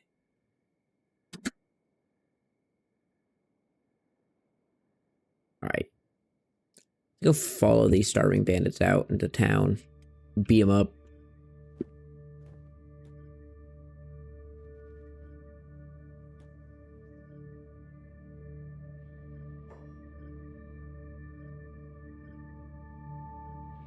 There's another group of them right there. Let's see. Who's Shoes Boy?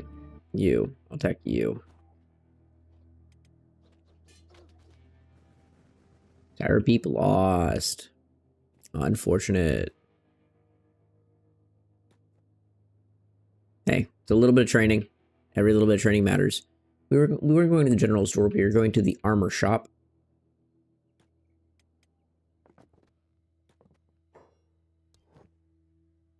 Alright, armor drag, sleeveless long coat, unholy chest piece. No, no, no, no, no, no, no. I don't care about any of that. I just want the little helmet. Blueprint. You don't sell it, you big bully. I wonder if they wouldn't add mag. These are just weapons, which also not what I need. We could shoot for ad mag, but that puts us even further, or we could just bite the bullet and go all the way up to World's End. I'm pretty confident World's End would have it. We'll just bite the bullet and go all the way to World's End. We'll stop in the hub real quick to heal up.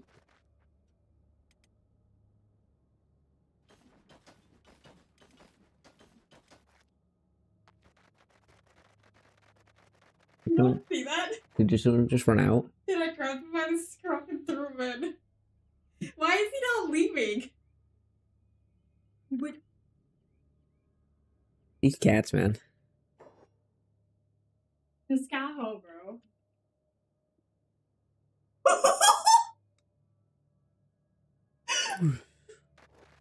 They're having a good time.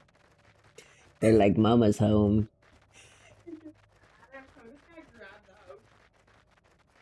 Yeah, Poe wants love.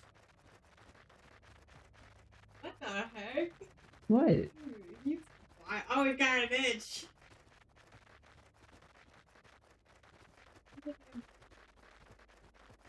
What? Asta. Alright. Let's go stop in. Let's test our review. Stop here real quick. And I guess for the sake of it, like, you could always Google. You could always figure out where these helmets actually are, but I don't know. So we could also just go to Black Scratch Library. Do we go to Black Scratch? Row. I kind of want to.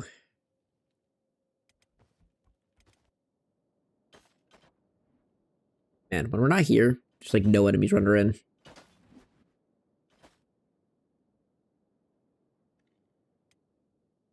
Yeah, so if we didn't do like the money glitch, I mean, we could have just mined copper until we got everything that we do have. I mean, obviously, we also could have just not spent the absurd amount of money we spent on armor. And you can do this plate beating method for forever. I mean, you just always do this, get money.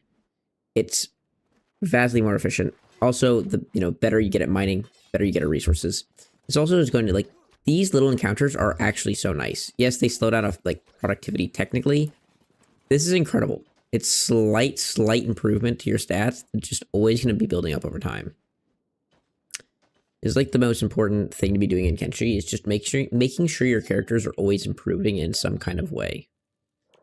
Because my goodness, can Kenshi be slow?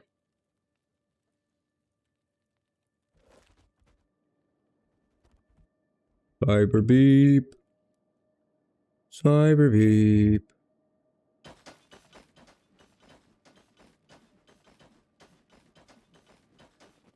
Be like. Okay. Today, the end goal of today's stream is to have production of I want two things. So I want another recruit because I want to get someone to do armor crafting as well. So I want to be but we might need production for that, which we don't have the ability to do. So at the end of stream today, I want to be crafting a material.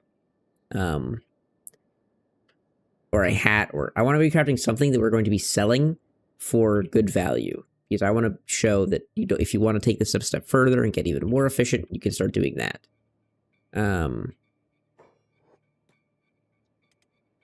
I don't want, there's a lot of ways to make money. Money is very useful in Kenshi. Oh, Slowline is taking a nap. I got scared. I thought he went down, but no, he's just taking a nap. All right. Let's go to World's End. I don't feel like running all the way to the Black Scratch. Beep should be fine from the Holy Nation. I don't think anyone will come. All we really need is this blueprint. I want to hire another person so we can increase our productivity just a little bit. And then we just keep going. I mean, baseline beginning Kenshi, you can speedrun, especially if you only do a couple characters, but yeah. This is actually also like a great thing, like talking about like, making the series of like how to Kenshi. Not only is like it is actually just kind of nice to show off all the different levels of cheese. But another nice thing about it is that when you have a character that you get later on, and I'm like, I'm not leveling this character up to strong from nothing. When we're so deep into the game, I'll just cheese him, and we can go over the giga cheese strats of actually like turbo leveling characters in ways that I think are kind of game breaking and unfun to do, but they exist. And who knows? I think at times, like the ability to break Kenshi is what makes Kenshi so fun. Kenshi doesn't cheat per se, but at times it feels like Kenshi's cheating or like stabbing you harshly for something you didn't do, or like you didn't do. Like when you walk up and smack a door and the game's like, all right, you're dead now. You're dead. Your whole crew, dead. Your whole faction, dead. Or if you're strong enough, you're just like, you just decimate an entire city and it feels terrible. The being able to cheese Kenshi when you want is amazing.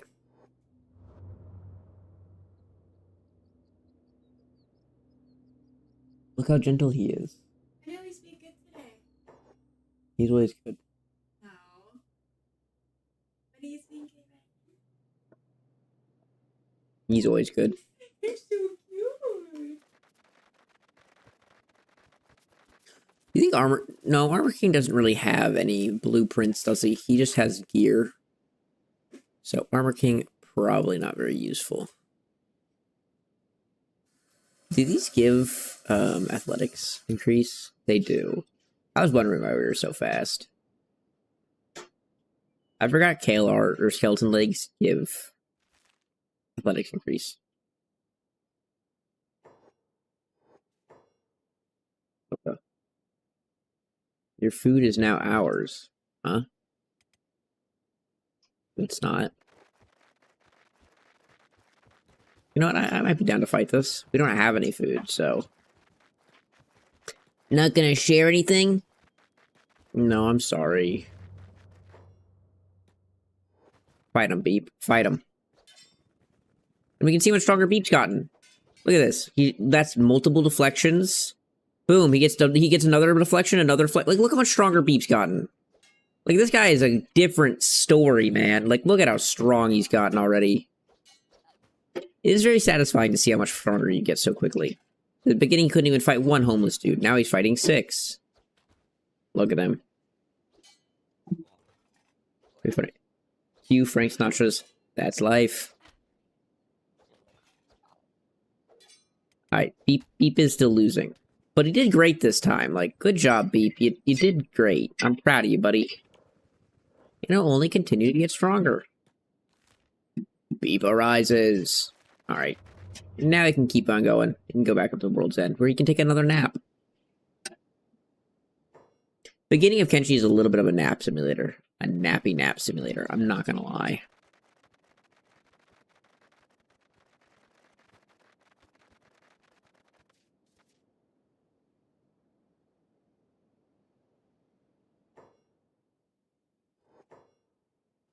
Holy Nation outlaws, not peasants, or else I probably would have fought them again.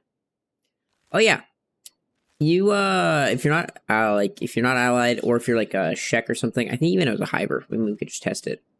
These holy farms, even though they are holy nation and they typically won't interact with you, you can't typically interact with them in a couple of ways, even if you're not aligned or you're a faction that they don't like. Like, let's see, this place might have a vendor, and we'll see if they'll talk to us. Even though we're a Hyber, they hate Hybers. Usually these buildings are all empty. I think they'll probably be in one of these. There's the general storage. And you can buy these bulls and stuff that are on the farms. Now, the bulls that are here are domesticated, which means they don't have horns, which is, you know, hey, it is what it is. We are going to rob them because, I mean, F the Holy Nation. This is the kind of thievery I like doing, is like this minor thievery. You can obviously do as much thievery as you want to. It can be pretty broken depending on how you use it. But it's fun. There's not really good loot in these houses, but you can always spend a little bit of time seeing. You never know what you're going to find. And look at that. Like, that's a few, you know, it's a decent bit of money. Now I can walk inside here real quick. Oh yeah, they don't like us. So they're not very happy with us. And so we're just going to leave. They triggered the alarms, yada, yada, yada. We're chilling, though. I think if you're a Shek, you can still trade with them, and that's how you can get some animals. It's nice, it's nice. It's a nice way to do it early game. Alright, now this is what we call a high paladin. This is early game in this area, like the scariest thing you're going to encounter. This man right here. Terrifying. These guys are crazy, crazy strong. They have really good gear. The rest of them are kind of fodder. These guys in orange shirts are actual fodder. These guys, the regular paladins, they're pretty decent. Like, they're pretty strong. This will definitely add up. We can't fight this, obviously. They're very strong. And we should run away. They won't kill you, but he will pick us up and put us in jail. Forever. So, we're gonna leave. I'm gonna say bye to that. If they followed us far enough, and we could actually, like, take out the paladin, buku gear to get. But that's not gonna be the scenario we're in right now. So let's go get us our blueprint. While we keep making money. Yeah, it's not gonna be, like, the most insane money, but it's gonna be a few grand every day. Which, when you can only make, like, a couple grand a day from, you know, mining copper, and then on top of this, you're also going to be getting, you know, bonus stats and stuff like that. For it, you know, it ends up being a pretty good farm at the end of the day. The Iron Plates farm that we have going on in our main city. We'll wait until daybreak so that we can actually go into the hat shop, which I'm assuming will have the blueprint. And yeah, we'll look around this place. Maybe there's a couple other blueprints we want to buy, but for now, we're just moving. Moving and grooving. Slow line should probably go back out there and chill with Infinite Wing Wang and those guys, but however he wants to do it. We're pretty free with how our people interact. Shift 15, Hot Longs is now at 41 in weapon or in armor smithing, which now, if you see, it says that their armor quality that they'll craft is standard, which is awesome. Also check our food supply, which means we are running low. We need a little bit more food.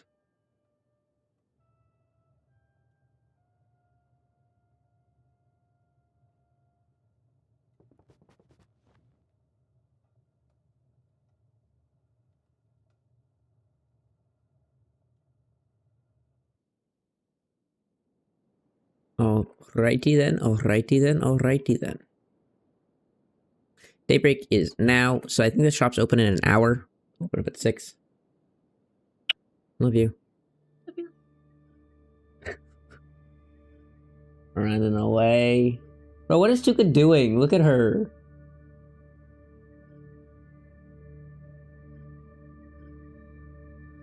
He's like hanging off the edge. She's playing dangerous. Alright. Shop opens.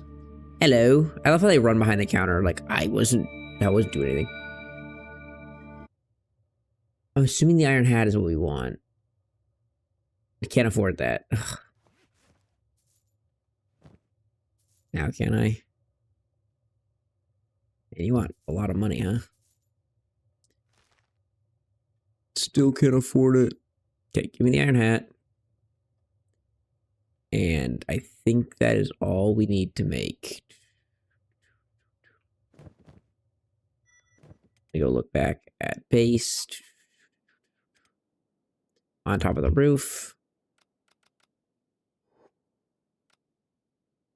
What does it take to make it? Iron hat takes 1 armor plating and 1 fabric. And let's see. Per hat, it's half a fabric. So 1 fabric gets us 2 hats pretty much. It's not the worst. It's not the worst. Let's get you on doing that at some point.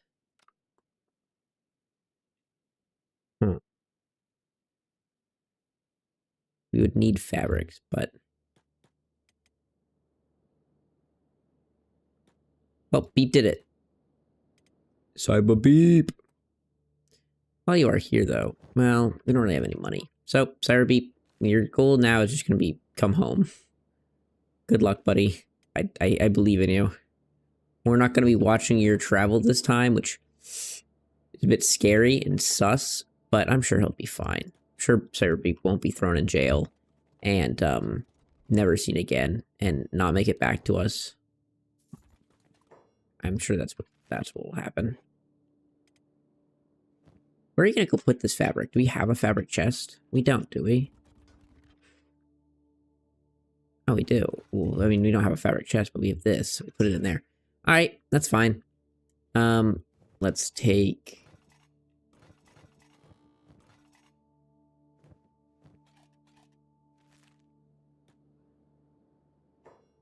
Do we still have it? We do.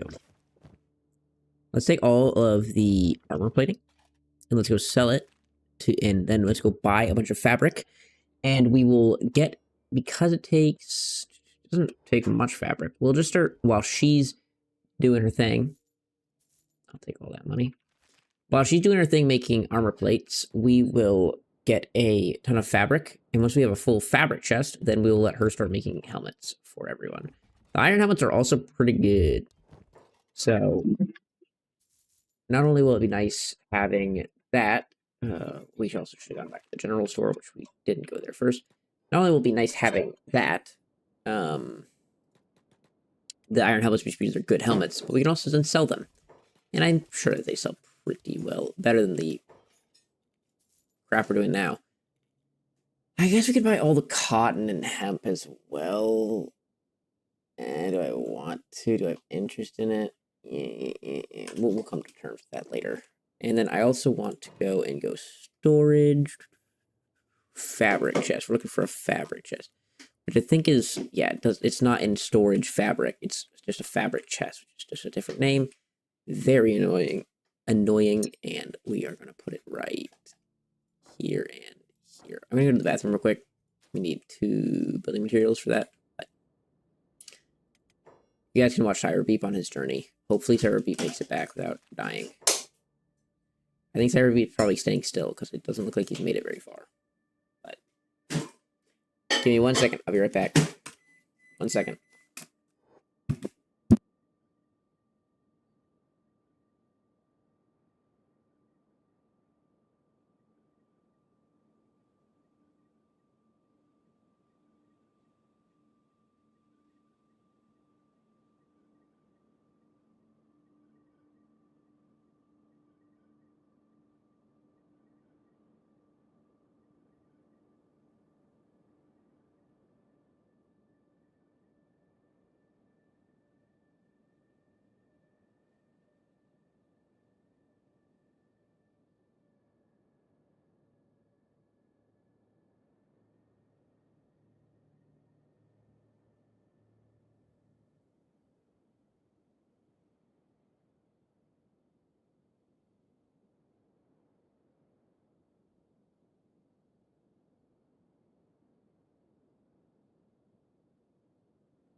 Sorry about that, guys. Sorry, I was at critical mass.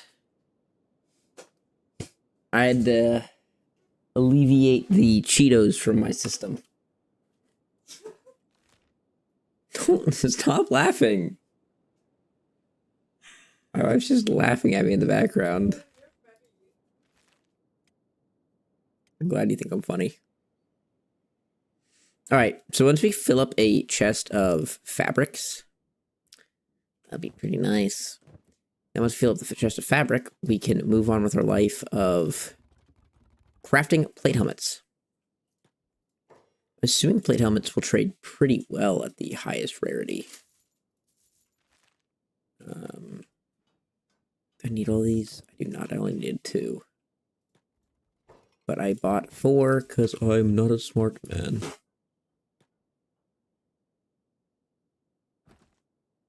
We're also filling up on more and more iron. Look at that, 35. Doing good. Means hopefully eventually we'll be able to do plate crafting and regular crafting. Probably should already put those 3 fabrics away. Beautiful. So now Slowline can just kind of do his thing. And every once in a while we can buy fabrics. And every once in a while, boom. Let's run it back. Is Beep still moving on the map? Beep coming down here. If you ever struggle with loading your characters in across map as well, you can zoom in and see if their blue dot is moving, and then just give them directional things by clicking on them and then clicking on the map. It's like here we see he's not moving. So if I just click down to here, you can see if he starts moving, and he will. Now if I try and load him, it'll be better, but if we're going to be going back and forth, loading him in, loading him out, I find that this typically makes their path making better if you just don't actually click over there. So then the game has to like figure out what they are, actually what's going on, and it kind of gets confused generally in a not so good way. There's a lot of frogmen getting beaten up over here. When you see like whenever you see damage numbers, especially in the frogmen, I always try and give them a little quick peek, see if I see any green blood. It's usually really distinguishable, and I mean like 6K is just actually such a nice amount of money to get for free whenever you randomly spot one. This run, not finding a lot of fog princes, but I feel like sometimes you can find a lot of them. Oh, Cyber Beep is taking damage from bone dogs, huh? Not the best thing to take damage from, but totally okay.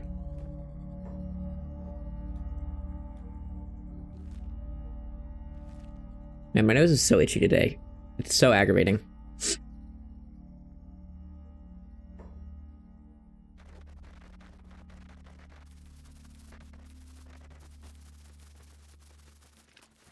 Swamp Raptors! Bye, Swamp Raptors. Alrighty. Yeah, so this stream, we're probably going to be wrapping up pretty soon. We have our ability to craft helmets. I do want to create our first helmet, though, before we're done. We're going to create... Actually, we can create one for everyone, because you can wear one, you can wear one, you can wear one, and you can wear one. So we'll create 4. Once we have 4, that'll be like the end of stream. Next stream, though, the goal will be to continue growing our economy, and then the goal will be to take out a first big milestone enemy. So we'll try and take out an Ancient Labs, and we'll try and take out the Dust King. Because the Dust King's just, I mean, taking out the Dust King is like a stock standard thing. You got to do it every run. You got to go do it every single run. And I think we'll be able to do this whole series. I'm pretty happy with the idea I came up with yesterday. I think it's going to turn out really well. But, yeah, we're going to be back with Kenshi for with my current plan, we're going to be back with Kenshi for a full week. So it'll be streamed, Friday, Saturday, and then we will be finishing off, if everything goes according to plan, on Friday, Saturday next week. With the Kenshi streams. And then, depending on when games come out, there's a few other games I'm thinking about playing, but I know when Arc Raiders comes out, I'm probably going to binge Arc Raiders for a week or so. Maybe it depends on how much I like the game. If the game's really good, we might play it for a month straight. I'm not gonna lie. We might be going hard at Arc Raiders when it comes out. I love extraction shooters, and so there might be a little bit of an addiction, but we'll see. We'll see. Depending on how much the content there is. Played the open beta and it felt really good, but there's just so little content in the open beta because everything says like locked behind full game, locked behind full game. And I'm like, I don't know. I couldn't actually form a full opinion on the game because they just didn't give me enough. But from what I did experience, it was pretty good. So, see. If I don't like it, we won't play it very long. Have we played an FPS on stream? I don't think we've played an FPS on stream. So this will be our first one. Which will be pretty cool.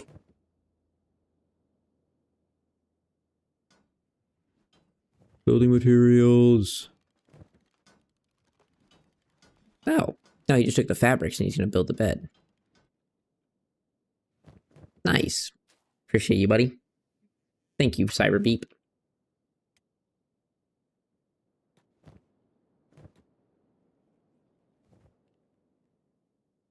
Means we can go and ask this guy, hey, can you give me one more building material? Can you give me the 4 fabrics?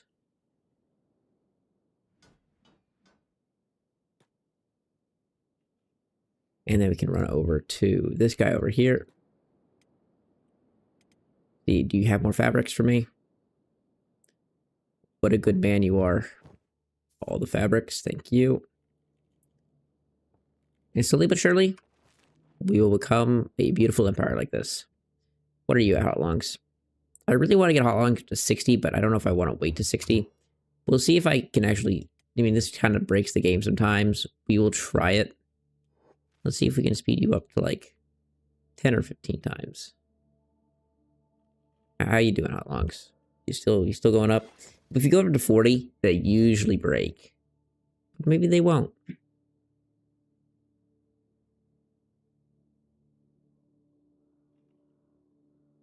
Okay.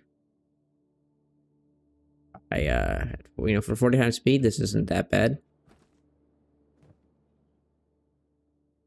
Oh, Crumblejohn is stuck, though. This does happen quite often on 40 times speed, is here people get stuck.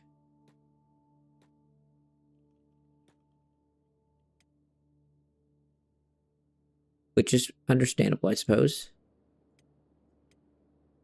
Infinite Wing Wing is getting hungry, which is totally okay and understandable, even. Let's see, you don't have any fabric, but you do have building materials, which I think I need either a building material or a plate to build another storage for ore. Another ore storage, which we can put... honestly, this place is kind of getting crowded. We'll put it back. We will dismantle this and then put it back here. Storage for ore, and we'll put it in the corner back here.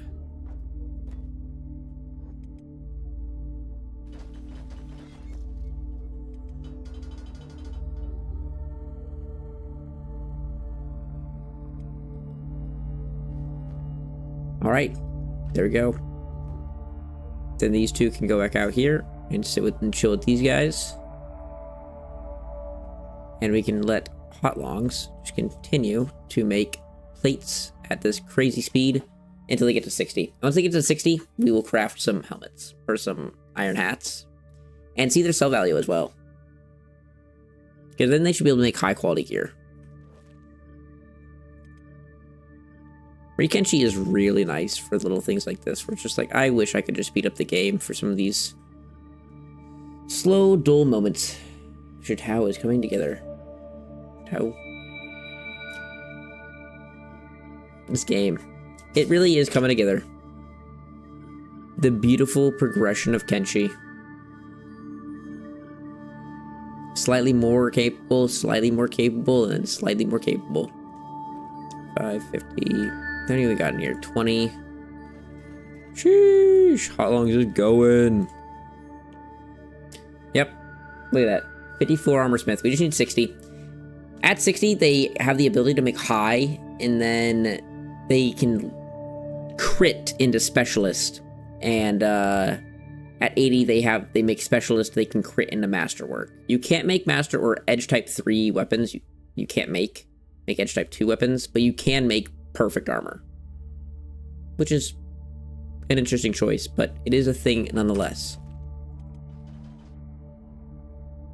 And yeah, we'll just talk about this like while we wait.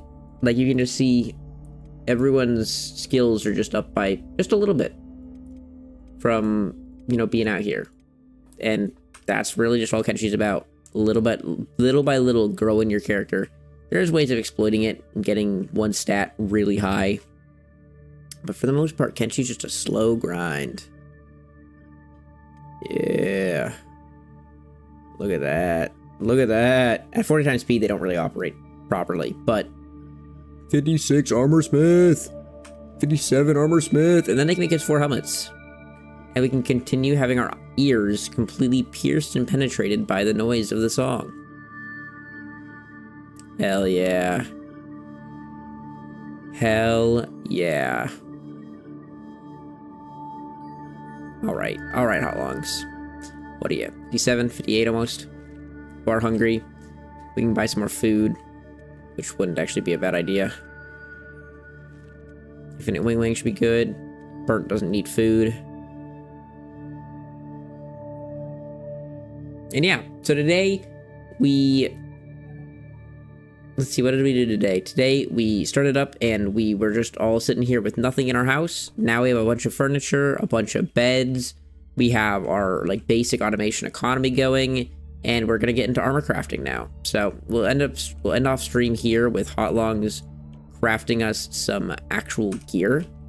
And yeah, this only expands, getting better and better, because not only are we gonna be able to craft these iron hats that will sell relatively well, because right now they sell actually less.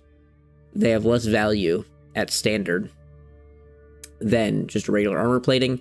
It'll only get better and better as we make high specialist and then masterwork iron hats.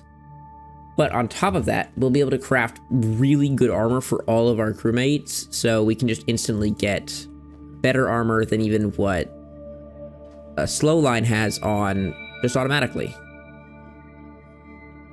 Yay. And everyone can be trippy as hell. Okay.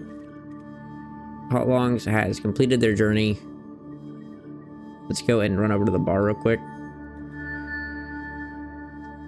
Hello, I need some food. Give me all your meat wraps. Thank you. I appreciate it. At this level of hunger, I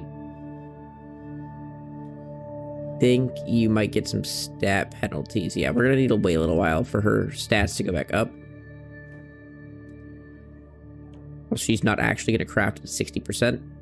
So let's just wait for her to not be starving anymore. Shouldn't take long on this crazy stat or crazy speed boost. And there you go. Now we're straight back to 100% natural. And we can tell you to come up here and work on this. Infinite repeating queue. Which means we also need to go downstairs and go storage. Armor storage. We have this path open up here. So I'm just going to leave the armor storage all up on the roof. I don't know. I think it's also nice when it's on the roof because you can access it without having the house, like the inside of the house, rendered in. These all just take one building material. They're really not that expensive to make. And honestly, I probably overdid it there with building this many because it can get like really, really laggy. Buy a bunch of building materials, please.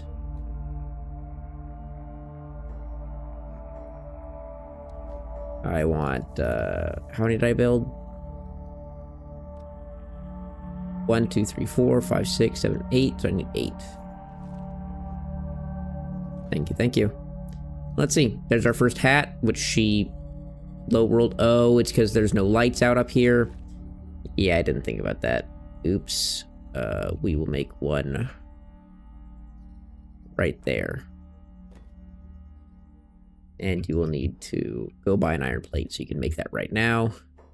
Yeah, okay, so I forgot that we were crafting in the dark, which means that we're going to craft, terrible quality. Oops. And we're going to make this your job and take you off the plate beating station. And Cyberbeep can craft that. Now you should be crafting at your hungry, which is goofy.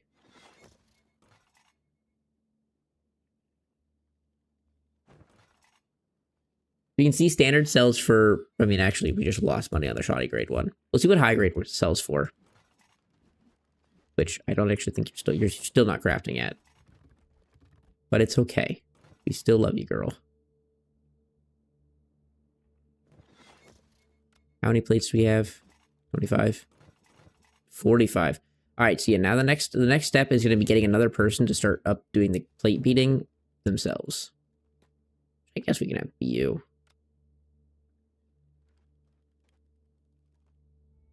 And we should go buy someone new from one of these bars and have them be our plate beater. We're getting a new member. Your name is Knife.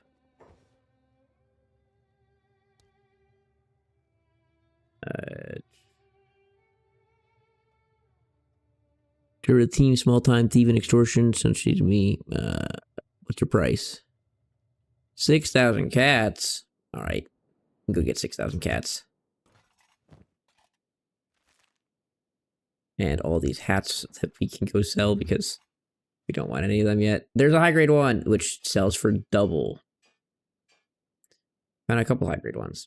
Hell yeah. They need 6,000 cats, then we can buy this person. And Knife can beat plating all day.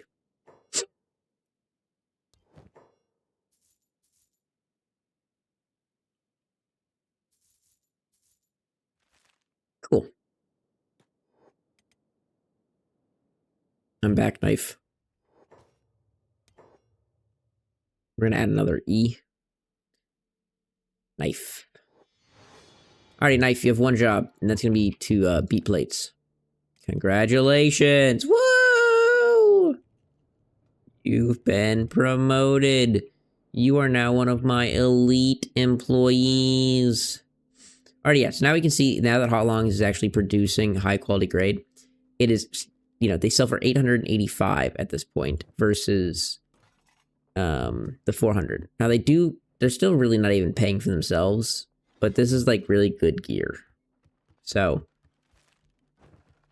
you know, still not as efficient as it could be, but this is like great gear. So we'll go ahead and get everyone helmets.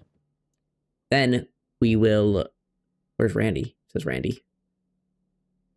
Then we'll get samurai armor for everyone, and then we'll start up weapon production. Knife sounds like they want to learn how to produce weapons. I mean, like, just that their name is literally Knife. So we're probably going to teach them how to make weapons. They can start selling us katanas, and then we can start just having a full operation out of this place. We can take over all of whatever this area is, you know, the death yard of the Fogmen. And then we'll probably move over to the south, this area, and create our own base where we can actually like have full production going and create our own base. As we are ready, we'll keep getting stronger. Next stream, we're going to go for strength. We're going to take out the bandit leader and maybe get some Tau weapons. And then we'll head south later this week, set up a base in the south, and explain how like to cheese and optimize base building. We'll go over some other early game money strats if you wanted to explore this region and talk about it. And then we will end off the week with talking about how to beat Calon. Congrats, you've been promoted from sentient organism to permanent employee. That's their life. I paid them $6,000 and then they dedicated their life to me, okay? It's their choice. I want to see us crit. What is your crit rate? What is your crit rate right now? 3% crit chance. I want to see you crit into a specialist grade, because I want to see how much it sells for, but that's a high hope.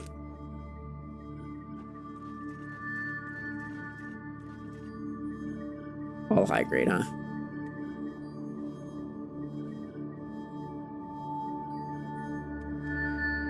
This one shoe is bothering me. Oh, we're in combat.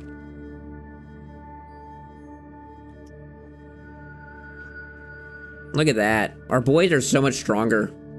We didn't actually have guard help this time either. Our boys are actually just built that way, man.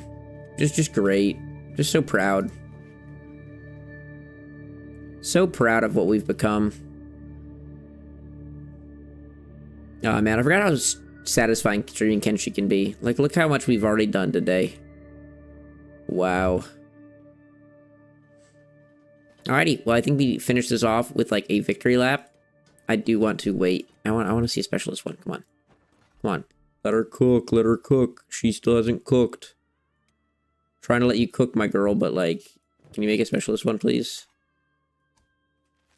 We're also gonna run out of fabrics probably pretty fast. Let's go buy some more fabrics.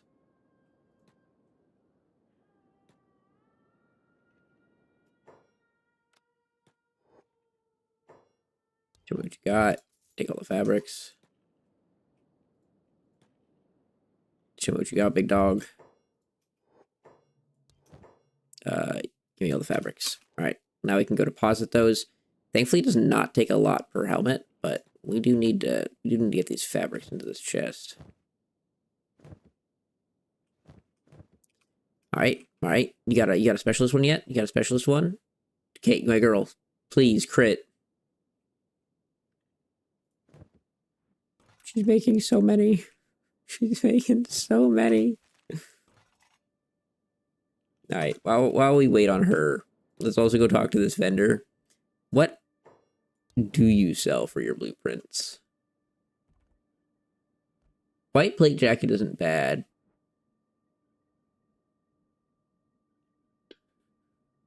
This just doesn't, the black one just doesn't have the stealth effect.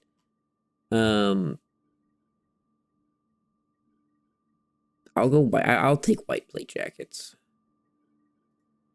I don't have the money for it.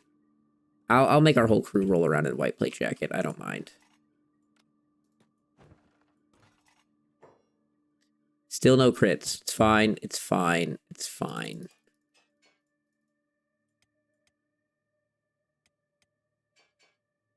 It's fine. Okay. Hey, buddy. I have some stuff to sell to you. Yeah.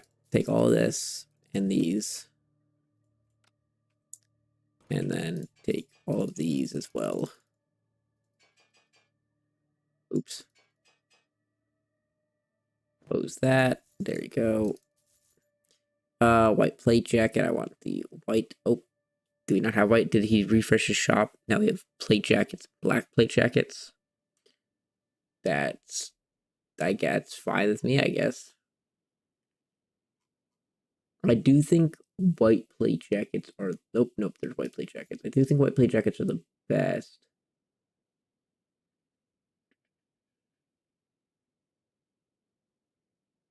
Rusty chainmail is also pretty good. We can also go for unholy chest plates. You know what? Heck it. Let's go not white chest plates. Let's go unholy chest plate. Unholy chest plates. I've never done a run with unholy chest plates being like my main form of armor. So let's just go ahead and do that. It's like an off, it's like a weird one.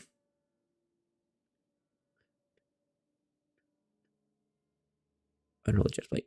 There you go. Boop, boop. So now we just research unholy chest plates. Now you should see they will appear here. So now we can have her start making those. Those cost more materials, but probably sell a decent bit better. Specialist grade. Okay, so yeah. Now you can see, like, there's a specialist grade one, which sells for 1,500. Crazy. Hey. Let us get out of the shop. Let us go back down to here. And let's have the crew's gotta keep working. I mean, they can't stop. Can't stop, won't stop, baby. Knife's even getting better at it. Knife's really getting into it. We still have... We're running out of armor plating. That's going to be an issue. We're going to run out of armor plates, but... It's looking pretty good so far.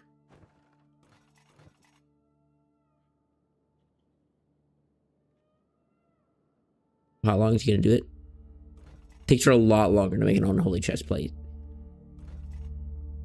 I will say. They threw it on. The unholy chest plate is like really bad. I will say. Like it's like really bad. You guys are already out of fabrics. I get fabrics. Where's she working?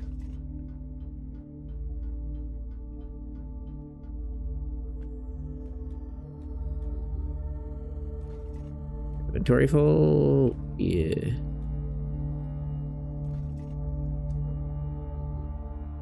You want to make it? You don't have fabrics, but like you have room in your inventory to go grab fabrics.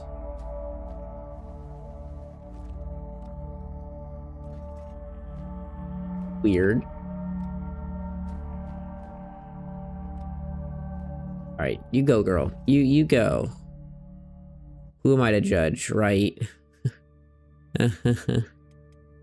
All right. Let's end off this this playthrough today with bringing everyone over here, taking everyone off their jobs, having all of them come up here. We'll get the whole crew. You can throw on a nice happy hat. You can throw on a nice happy hat. You can throw on a nice happy hat. And I mean, of course, you can throw on a nice happy hat. All right, this is gonna be the end of the stream, guys. But look at our little family that we have here now. They now have production. They're contributing members of society. They have 9-to-5 jobs. They have better gear, and they're stronger than they've ever been before. Look at them all. They're so happy. They're so elegant. They're having a great day. And next stream, they're going to go out and start actually making a name for themselves, conquering some places, showing up in much better gear than they should have. And we're going to use that strength advantage, you know, and hopefully take some people out. So, I'll see you guys then. It'll be Monday. Bye, guys.